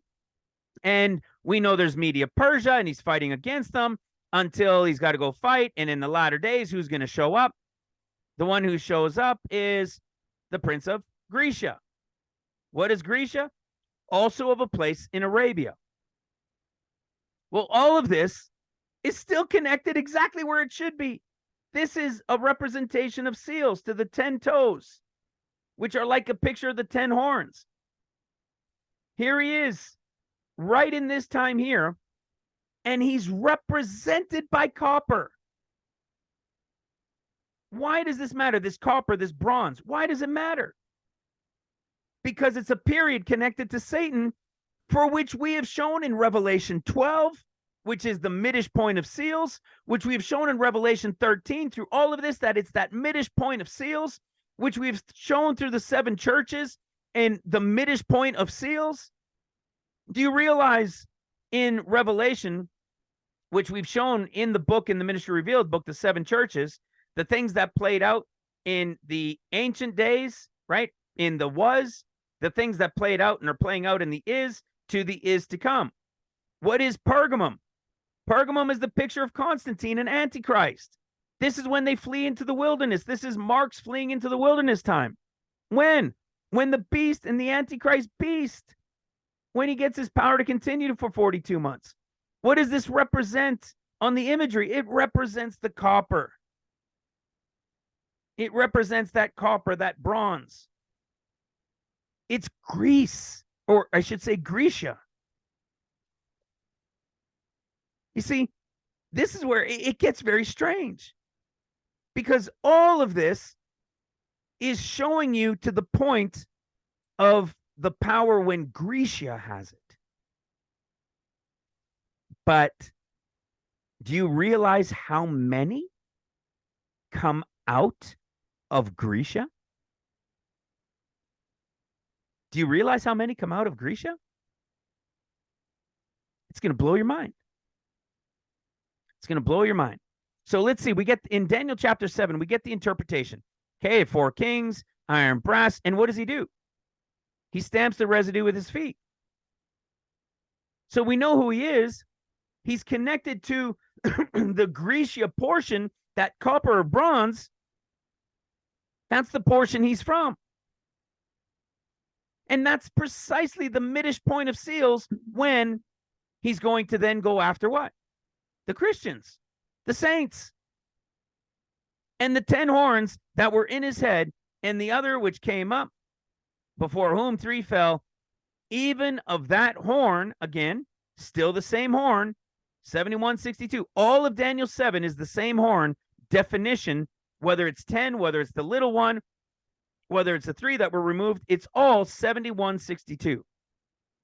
That had eyes and a mouth that speaketh very great things, whose look was more stout than his fellows. This is the little horn. It's not the beast. And what does it say? I beheld, and the same horn made war with the saints and prevailed against them. It's this little horn who has the authority through the beast. From those 10 crowns being given, 3 uprooted, and this little blasphemous one coming in. It's the same one that we're reading about in Revelation chapter 13. And a mouth was given unto him, speaking blasphemous things. And then it says, until the Ancient of Days come. So see, it's when the Ancient of Days come, then the saints will possess the kingdom. That's the mid-trib great multitude rapture. And it says in verse 23, listen to this. Daniel 7, verse 23. Thus he said, the 4th beast shall be what? The 4th kingdom. It's going to be the 4th kingdom upon the earth, which shall be diverse from all kingdoms, and shall devour the whole earth, and tread it down, and break it in pieces. And the 10 horns out of this kingdom. So the 10 horns themselves even come out of this kingdom. Are 10 kings that shall arise, And another shall arise after them, and shall be diverse from the first, and shall subdue 3 of those kings. And he shall speak great words against the Most High, and shall wear out the saints of the Most High, and shall think to change the times and laws. Then shall he be given, then shall they, and they shall be given into his hand until a time and times and the dividing of times. How many times over the years have you guys seen me go into this? This right here is not the same as Daniel chapter 12. It is not the same as Revelation chapter 12. This time and times and dividing of time is talking about the division of time from being the end of the Gentile age at the great multitude rapture to the return to the age of the Jewish people. It's the end of Mark's time. It was given to us. The Jews were blinded for our sakes. It is now the end of that time, to the end of the Gentile age. It is the dividing of time to then the beginning of trumpets, which will go back to as it was. Hence, why their temple will be built. All of this conversation, all of the mark of the beast, all of this stuff is seals. That's why there is no temple. We know only the foundation will be laid during seals. You see, it's all pertaining to the seals time. Judgment, the dividing of time, and the judgment shall sit, and they shall take away his dominion. See that? So again, that little horn, his dominion is going to be taken away, and the kingdom and the dominion and the whole greatness under the whole heaven shall be given to the people of the saints and the Most High. Okay, this takes you to the end of seals, to the great multitude rapture, which is going to be taken to heavenly Mount Zion, paradise that the Lord came on. When they're saying, hide us from the face of him, hide us, rocks, mountains, fall on us. That's the end of 6 years of seals, and then the events of the 144 and the great multitude rapture happen in the 7th year. The 7th seal is the silence in heaven. This is all connected to seals. Now, we knew these things, but what we were looking for is the greater clarity of this beast and this connection to the horn. Well, now I want you to remember the 10 horns, of which 3 of the horns are uprooted, and this little horn comes in, who is the mouth who wears down the saints, is 7162, like a horn, a cornet. Now we're going to go into Daniel chapter 8.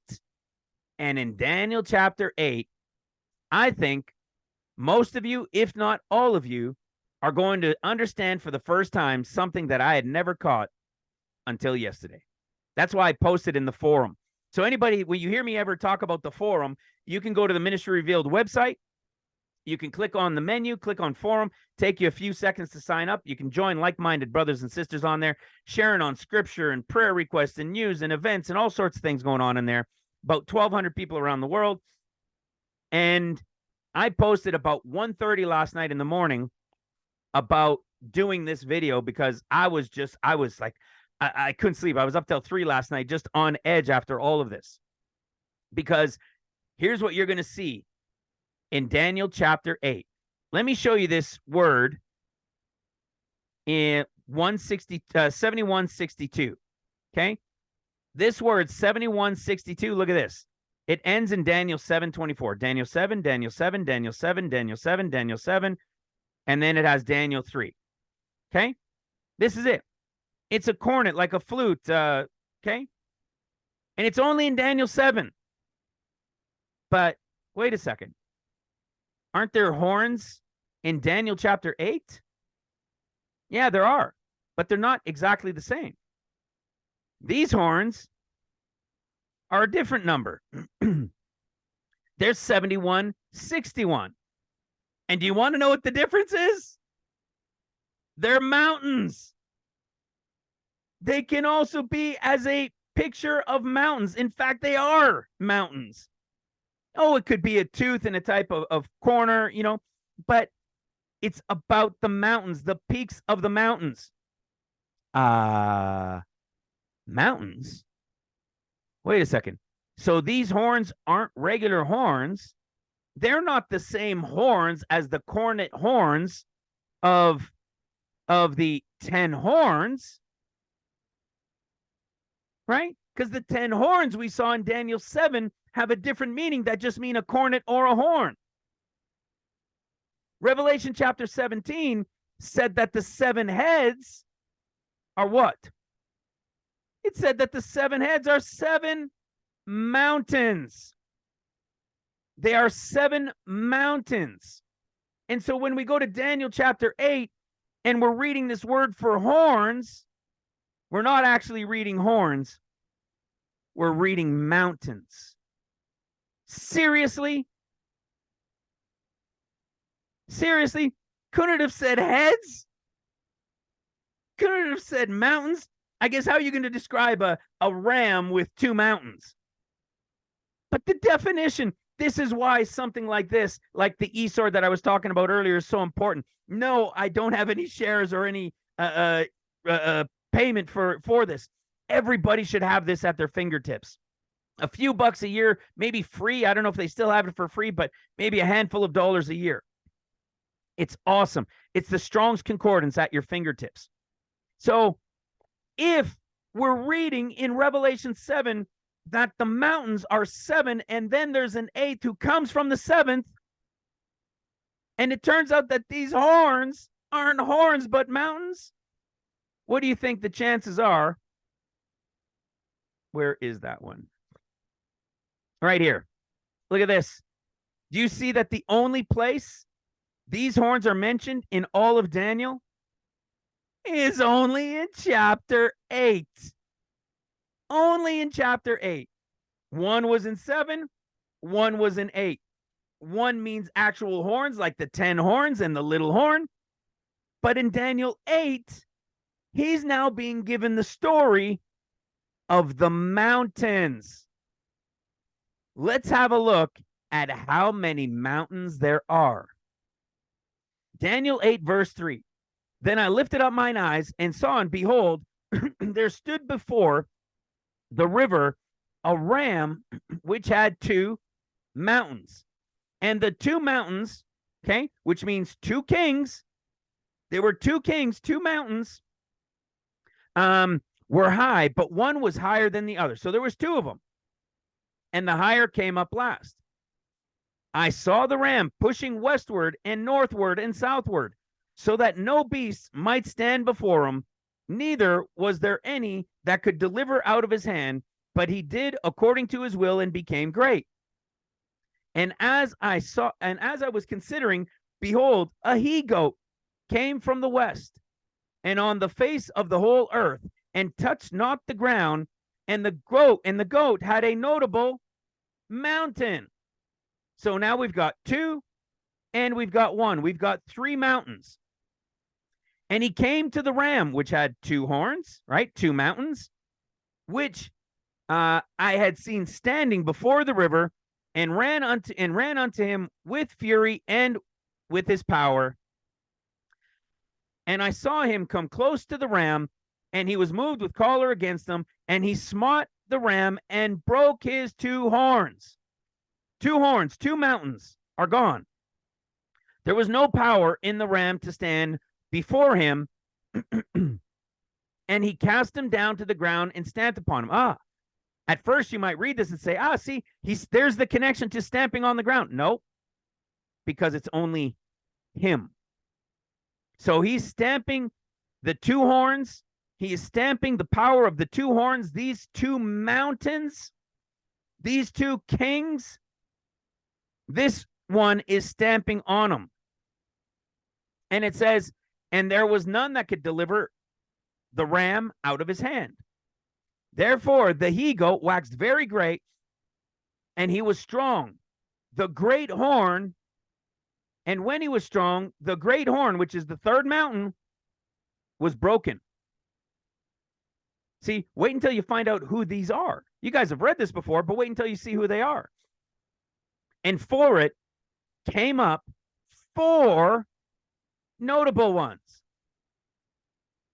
There was 2, there was 3, right? There was two, then there was one, a total of three. The single one destroyed the two. There was one left, and then this one is broken. So three mountains or three kingdoms destroyed. And what happens? Out of this one, which is the third, four come up. Four come up from the three. 2 plus 1 plus 4. Where do these four come from? They come up from the same place as the one was. You'll see it explained. Now listen to this, okay? For it came up four notable ones toward the four winds of heaven. Verse 9, Daniel 8, and out of one of them, ding, ding, ding, ding, ding, and out of one of them came forth a little horn. Do you know what happens when you read this? I will guarantee you, if not all of you, the vast majority of you will have read this little horn and believed that its connection was to the 10 horns over in Daniel chapter 7. Want me to prove to you it's not? Ta-da. 71:61. It's another mountain. 2 plus 1 plus 4. And from one of those four, out of one of them. So what would that be? 7. And out of one of them, the seventh, came forth a little horn. This little horn is not the cornet little horn of the 10 horns. It's one of the 7 mountains, who is the 8th of the 7. Listen to what it says. And he waxed exceeding great toward the south and toward the east and toward the pleasant land, and it waxed even to the host of heaven. Listen to this. And it waxed great even to the host of heaven. Listen to this. And it cast down some of the stars to the ground and stamped upon them. Sound familiar? Sound familiar. Revelation chapter 12. What happens? Here he is. The great red dragon, 7 heads and 10 horns. The crowns are upon the head. What happens when he gives power in Revelation 13 to the 8th, who is of the 7th? Well, he's now the one. These guys don't have crowns anymore. And what happens? The 10 horns have the crowns. And what does he do? His tail drew the third of the stars of heaven and did cast them to the earth. Hello. What did it say in Daniel chapter 7? In Daniel chapter 7, what did this beast do? This beast what? Break in pieces and stamp the residue with his feet. Right? Because he's going to destroy the saints. Right? Judgment shall say, where is it? Shall be given to the people of the saints of the Most High. But we saw earlier that the saints are the ones that, there it is, shall wear out the saints of the Most High, right? Well, let's keep this going in Daniel 8. Oh, there it is right there. You see that in Daniel 7? You're seeing the explanation. In Daniel 8, you're getting the greater detail of the picture. Okay. And break in pieces and stamp the residue with his feet. So we're seeing the same thing. This is a greater explanation, a deeper explanation from chapter 7 in chapter 8. And what was he? 7 horns, and one came forth of them. And this is the little horn. So we know that this is the 8th, who is of the 7th from Revelation chapter 17. And it waxed great and cast even to the host of heaven, and it cast down of the host of the stars to the ground and stamped upon them. Do you realize, for those who haven't seen this before, In Revelation chapter 11, we know from 13 that this beast, that this king, this mountain, this beast is the one who's going to receive the power to continue 42 months, right? He is the seventh who is of, he is the eighth who is of the seventh. And what does it say?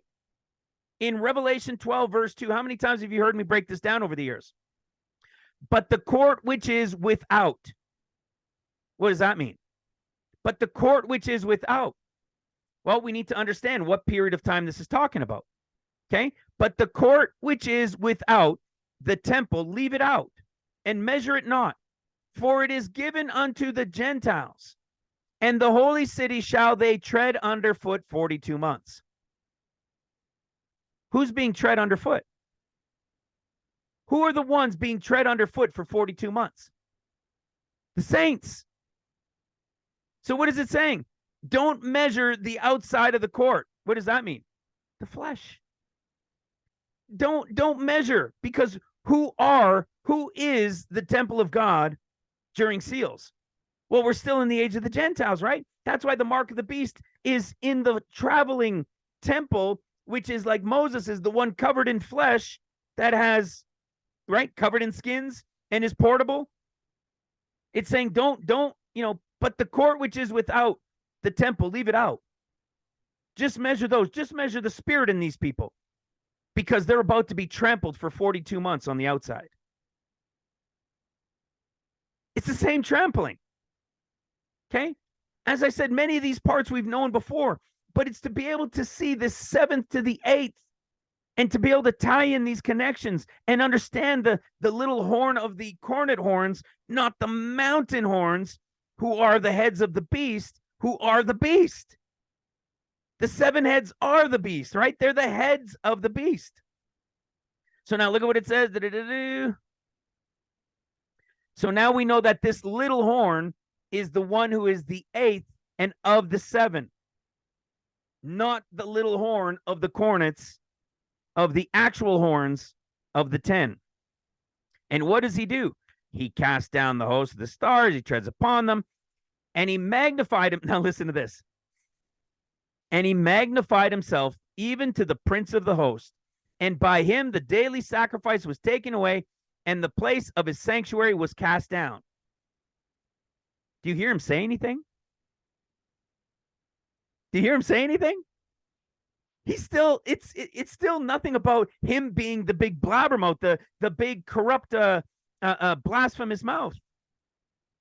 You see? But he's casting them down, he's treading upon them.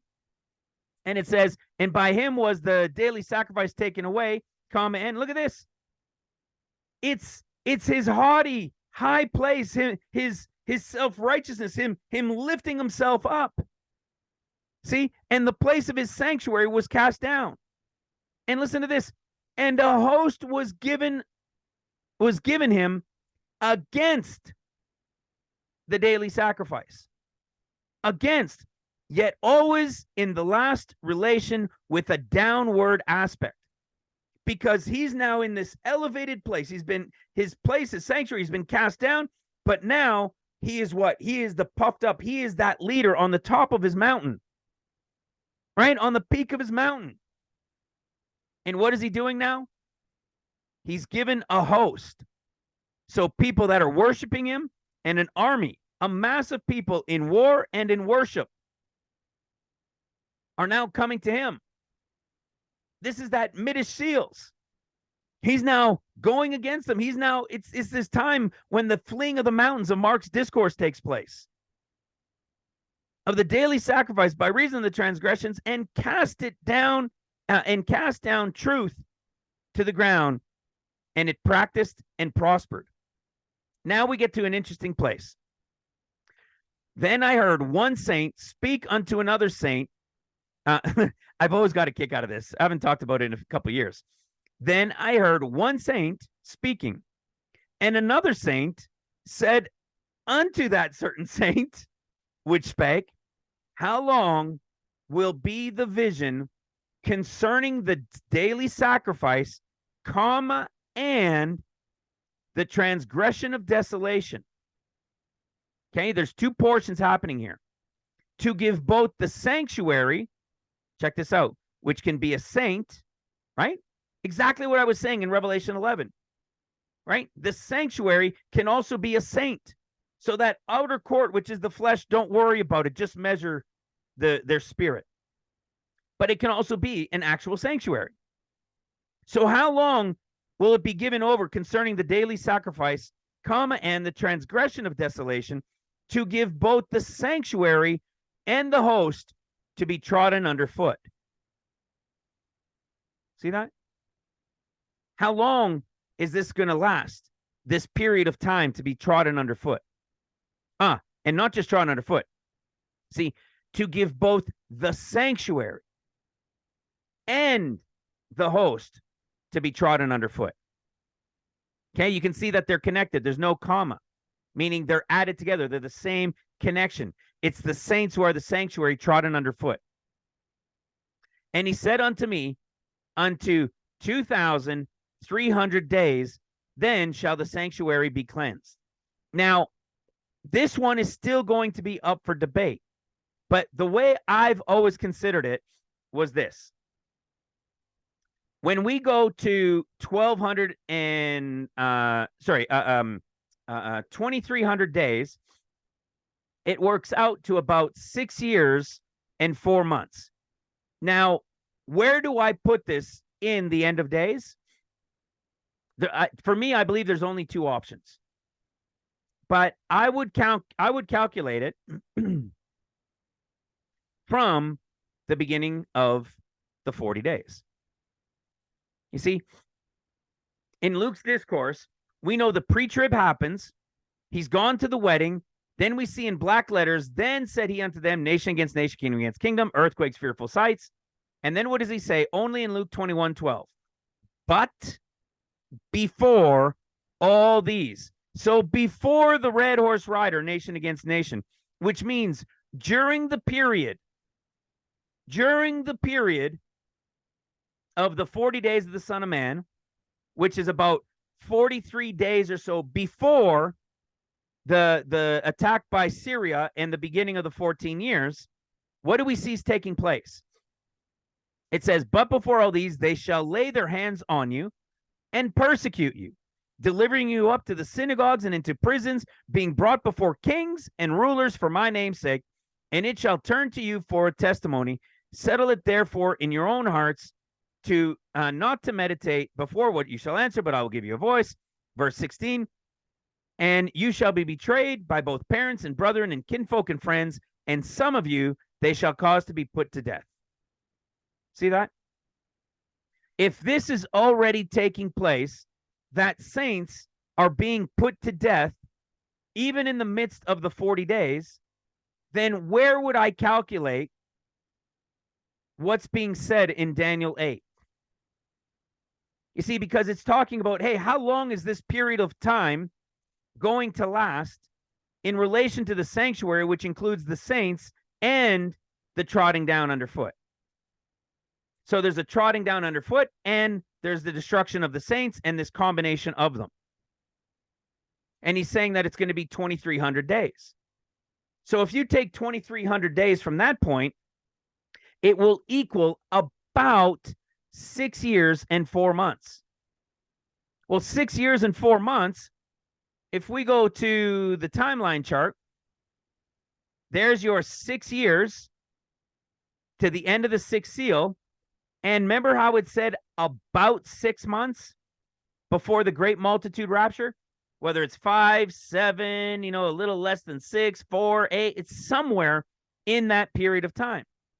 So if the Lord is coming at the end of the sixth seal to destroy the enemy, as that Ezekiel 39 battle, as what we were seeing in 2nd Esdras, when does he destroy them? Well, he has to come on the mountain first, doesn't he? He has to come on the mountain. So the question is, where is this destroying him with a flame take place? Well, if we go back to Revelation 7 and we see the description of it, we see the Ancient of Days shows up. Right? The Ancient of Days shows up, the books are open, the little horn, who is the little mouthpiece, and then the beast is slain and given over. And then the Son of Man is brought to the Ancient of Days, and it'll be his time, right? His ruling and reigning from Jerusalem as the trumpets begins and all of that, right? So the question is we're seeing him coming first. The Ancient of Days is coming on heavenly Mount Zion. And so if he's coming on heavenly Mount Zion, if we go to Revelation chapter 6, we see at the end of Revelation chapter 6, the end of 6 years of seals, we see in the kings of the earth, great men, rich men, chief captains, hid themselves in the dens and in the rocks of the mountains, and said unto the mountains and rocks, fall on us and hide us from the face of him who sits on the throne. So they're seeing the Ancient of Days who sits on the throne, just like Daniel 7. They're seeing him coming at the end of the 6th year. We know that this timing is around that time of the 29th of Elul, because when he shows up, it's got to be what? The day and hour no one knows. That's why the end of Mark's discourse is also the day and hour no one knows.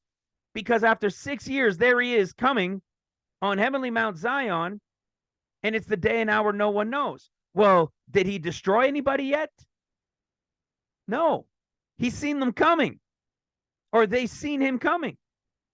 And they're saying, hide us from the wrath. Hide us from his wrath. So is it not possible that this wrath goes into 6 years and change? Sure makes sense to me. It's not just an instantaneous thing. So we know that there might be this period of time in relation to Daniel 8, that all of it that begins from when they start to be persecuted and killed in relation to the end of days having begun, that you take the 2,300 days and it gives you 6 years and change.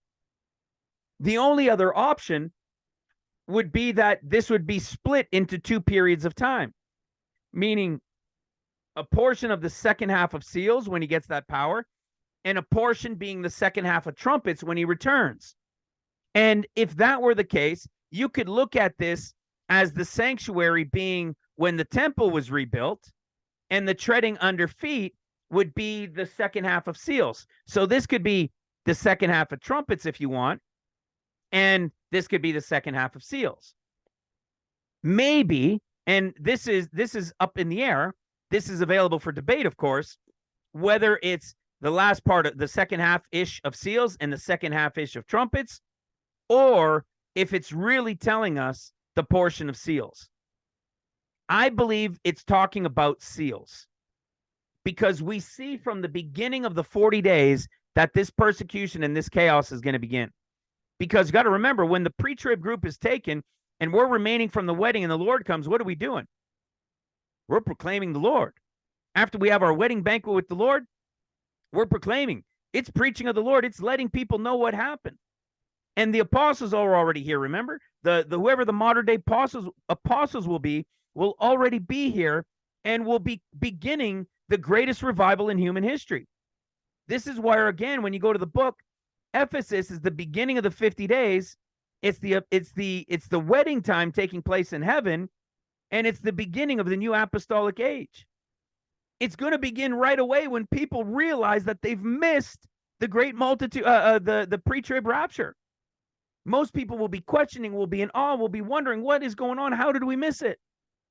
But they'll say it couldn't have been the rapture. I'm still here. Look at all the pastors that are still here. Those that didn't prepare their flock. You see, so we know it's going to begin right away. So to then shall the sanctuary, again, saint, or the sanctuary, which can be the saint, shall be cleansed. Well, look at this. Clean self. To be or make right. We know that this make clean is connected to the end of seals, right? We can show this in Mark's discourse. In Mark's transfiguration. We see this in transfiguration. Now look at this. After 6 days is the typology of after 6 years. And it's the Lord coming on heavenly Mount Zion. And only Mark's group has this. In Mark 9:3, and his raiment became shining, exceedingly white as snow, so as no fuller on earth can make it white, right? Can whiten them, which means to make white. This is the word only used twice, which means to make white, right? It had to become white. Well, what do we know that this white, this 3021 in the Greek, it's connected to where? The time of the great multitude rapture. And what does it say about it? In verse 14, halfway through the verse, these are they which came out of the great tribulation and have washed their robes and made them white. The exact connection to the period of time of the Lord coming after the 6th year of seals. So when we see this making of them white, and we go to this cleansing that it's talking about, it makes a lot more sense to me that in the entirety of the context that began from when the persecution started is the period of clear self or cleansing, right? To make right, to be made righteous. They had to go through the tribulation of seals. You following?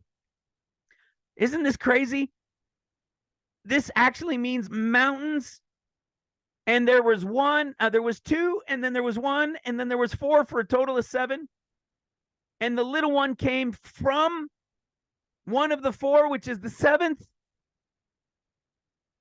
It's the revelation. It is the understanding of Revelation 17. And it shows that it was the 7th one of the 7 heads. It was that 7th one that was killed. And when he shows up as that power of that kingdom having come back, they're in awe. And he's got such great power and authority that the war, essentially, the overall World War III stops. And now the world turns to him as the savior. That's why it was incredible seeing these words in here. You know, cast to the ground, a host of heaven, come up against, you know, where did it say? Yeah, and the taking away, right? Him setting himself, him being haughty and exalted up high. It's when he becomes the Antichrist. It's when he becomes the one that everybody points to. So now as we bring this to a close, we come to Daniel. We're still in Daniel 8, and we're going to the interpretation of the vision. And of course, it's the end of days. It's talking about in the last end. You see, it's the last end. It's the end of days, guys. It's awesome. And so look at what it says. See, so think about this. When we go look at the picture of Nebuchadnezzar's dream, the question was always, well, where would the Antichrist be in all of this? Well, essentially, he takes over the power of all of it, right? I mean, it's essentially a typology of a picture of the image of the beast, if you will. But where does the beast come from? Right here. The beast comes from right here, from the copper, the bronze. That's what you're going to see. This entire conversation was really the revelation of up to the midst seals when the beast Antichrist shows up. The question was, how was he of these beasts, and what were these beasts, and where do they come from, and who were they? You see, at the end of this, what does Daniel say? And I was astonished at the vision, but none understood it. Hello. None understood it until what? Until the time of the end, brothers and sisters. We are understanding. It's craziness. So here it is, Daniel 8:19. In the last end of the indignation, the time of the end shall be. Verse 20. The ram which thou sawest having 2 horns, see, same one, the 2 mountains are the kings of what? Media and Persia. Media and Persia. The silver arms, Media and Persia. The rough goat is the king of Grecia. Okay? Whether it's through the Greeks up and through there, or whether in the end of days, it's actually Arabia. Makes a lot more sense that it's Arabia, doesn't it? because we're talking about Arabs. So now there was your silver, there was your goat with the two, your ram with the two mountains, which was Media and Persia. And now you're at Grecia. Okay. Now, this is the thing. I mean, until I really spent time and read it closely, I mean, I wasn't understanding why this whole conversation and going into other parts, and it was still only at Grecia. Why wasn't it further in? Well, that's because you're going to find out that these 7 mountains and the 8th mountain all come, well, the first 2 come from Media Persia, but the next 6, right, the next 5 and the 6 that comes up all come from Grecia. Hello. And the rough goat is the king of Grecia, and the great horn that is between his eyes is the first king. Now that being broken, whereas 4 stood up for it, 4 kingdoms shall stand up out of the nation. They're still in Grecia. So you had the rough goat. And what is the rough goat? You ready for this? Also considered like devil. You see? Copper, right? That coppery color, connected to devil, connected to serpent, connected to that midpoint of Satan and the red dragon. All of this is just middish seals. It's the beginning of seals to middish seals. And it says, verse 22 again, Daniel 8. Now that being broken, okay, so that Grecia horn now being broken, whereas 4 stood up for it, so means 4 stood up out of that kingdom. Now, people will tell you, oh no, this already took place. This was was it Napoleon or whatever, and it divided into 4. Guys, there's is to come. Listen to what it said. In the last days, in the last end, the latter end of time, not 2,000 years ago. In the end of days. So it said 4 stood up for it, but not in his power. So you have 4 of them that stand up from that one in Grecia, but they're not in the power of that mountain goat. Okay? Not in his power. And in the latter time, see, there it is. And in the latter time of the end of days of their kingdom, when the transgressors are come to the full, a king. So who's this king? He's the little horn. You see? He's the little horn. What is he? He's the 8th. He's the 8th of the 7. That's why he's breaking it down, the explanation of what took place up here. Okay? So there was the 4 notable ones that came up from the one horn, from the one mountain. 4 more mountains come up out of it. And out of one of those mountains comes this little mountain. And it's this little mountain who's this beast. You following what's going on? This little horn mountain is the beast in Daniel chapter 7. It is the beast of Revelation chapter 13. Because the beast has 7 heads. It is the beast. They are all part of the beast. And he is the 8th that comes out of that one. But they're all Middle Eastern, it would appear. Grecia, I believe, is going to be Arabia. Why wouldn't it be Arabia? Why would it make sense that it's going to be out of actual Greece like in history? It doesn't make any sense. Because we're talking about the end of days, and the Antichrist, we've been able to prove, and many people have talked about it over the years, it is 100% unequivocally going to be an Arab Muslim. So now when you follow this and you see that the first 2 are Media and Persia, and the next 6, 5, and then to the 6th that comes out of the 5th, which is the 7th, is what? They're all Grecia. They're all out of the copper. The serpent. The serpent is the one giving them the power, the red dragon in Revelation 12.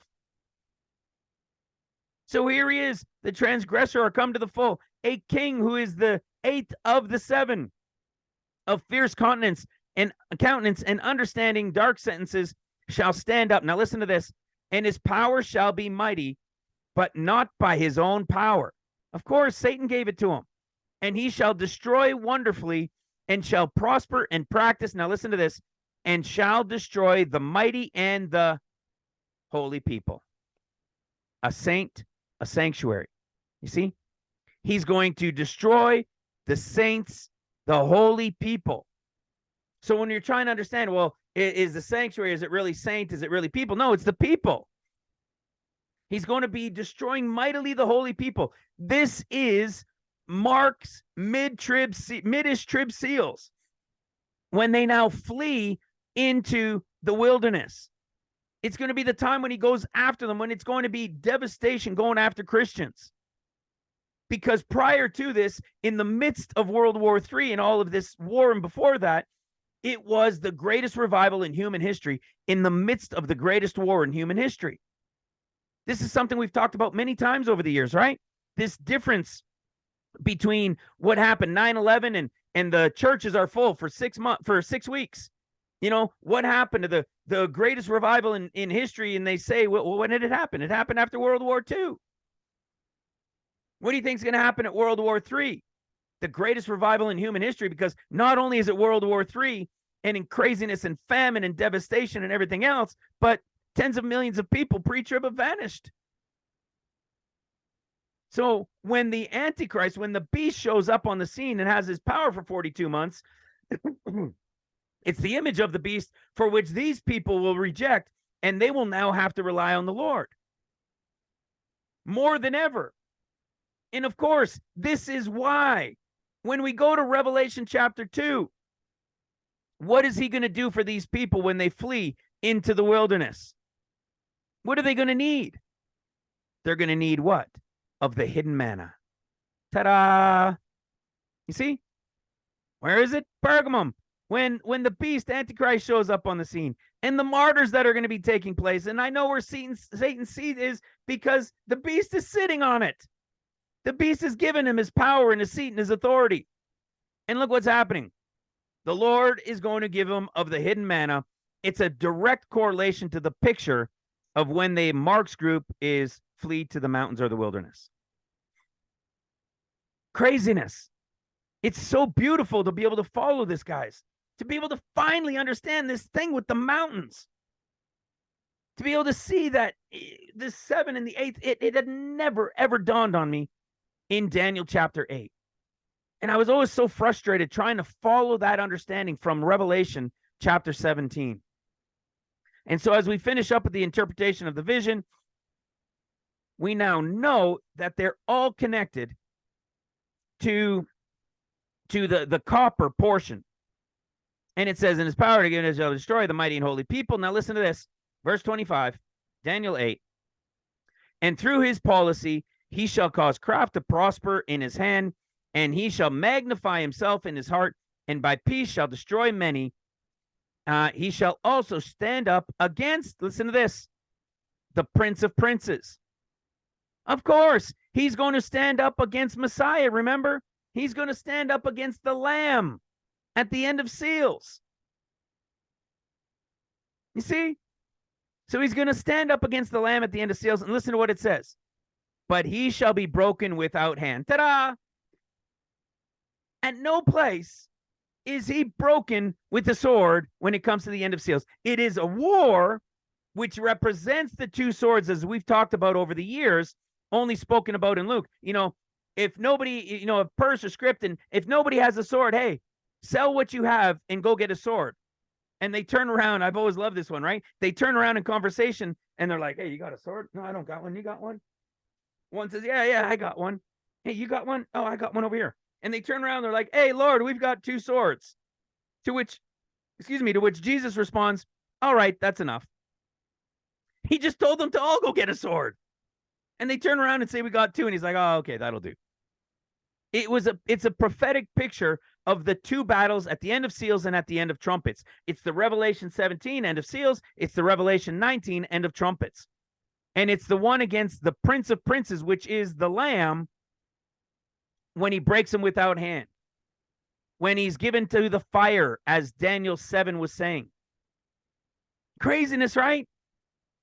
which is why there was no sword in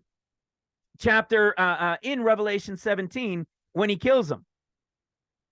It brings all of these things to clarity, brothers and sisters. This revelation of the 7th to the 8th mountain is the clarity of the revelation of Revelation 17, and brings much more clarity and understanding to Revelation 13, and how this beast comes about, and how he was of the 7, yet is considered the 8th, but is of the 7 because he is the king of that kingdom from that mountain.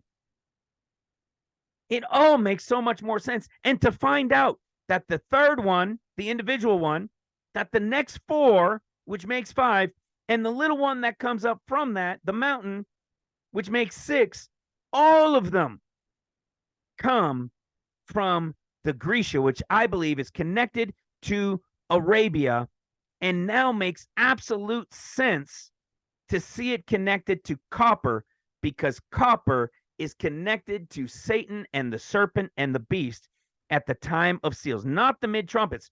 Because remember, all of this conversation, which Daniel didn't understand, brothers and sisters, and we have been revealed, is directly connected to right here. It's not the is to come. It's not the is not. This entire conversation is about the beast that was.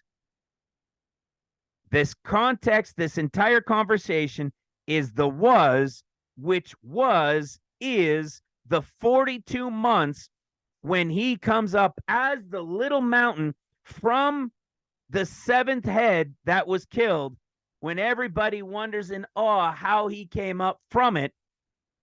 He's coming up from the 7th, but he is the 8th. Brothers and sisters, man, I think I'm done for today. I pray it blesses you. I hope you've understood it. I hope it's opened up to you. Man, I am excited. I was so jittery last night. I had such trouble sleeping. I'm so excited to have been able to share this with you guys tonight. I got to go get ready for dinner. What perfect timing. God is good. Brothers and sisters, I love you. God bless you. For anybody that's new, don't forget, go watch the intro series. Learn those first 4 videos, and everything that I'm talking to you about here will make so much more sense. And we will continue and continue and continue to build and to reveal and to bring about the entirety of this revelation, God willing, to the entirety of his will within it all, as he's been doing for 6 years. It is exciting. It's beautiful. It is the story of our Lord and Savior Jesus Christ, and the revelation of his is to come that gives us clarity in the was and in the is, while bringing understanding of his is to come, as it has never been made known before. God is good. I love you guys. God bless you, and God bless your families. We'll talk to you again very soon. Bye for now.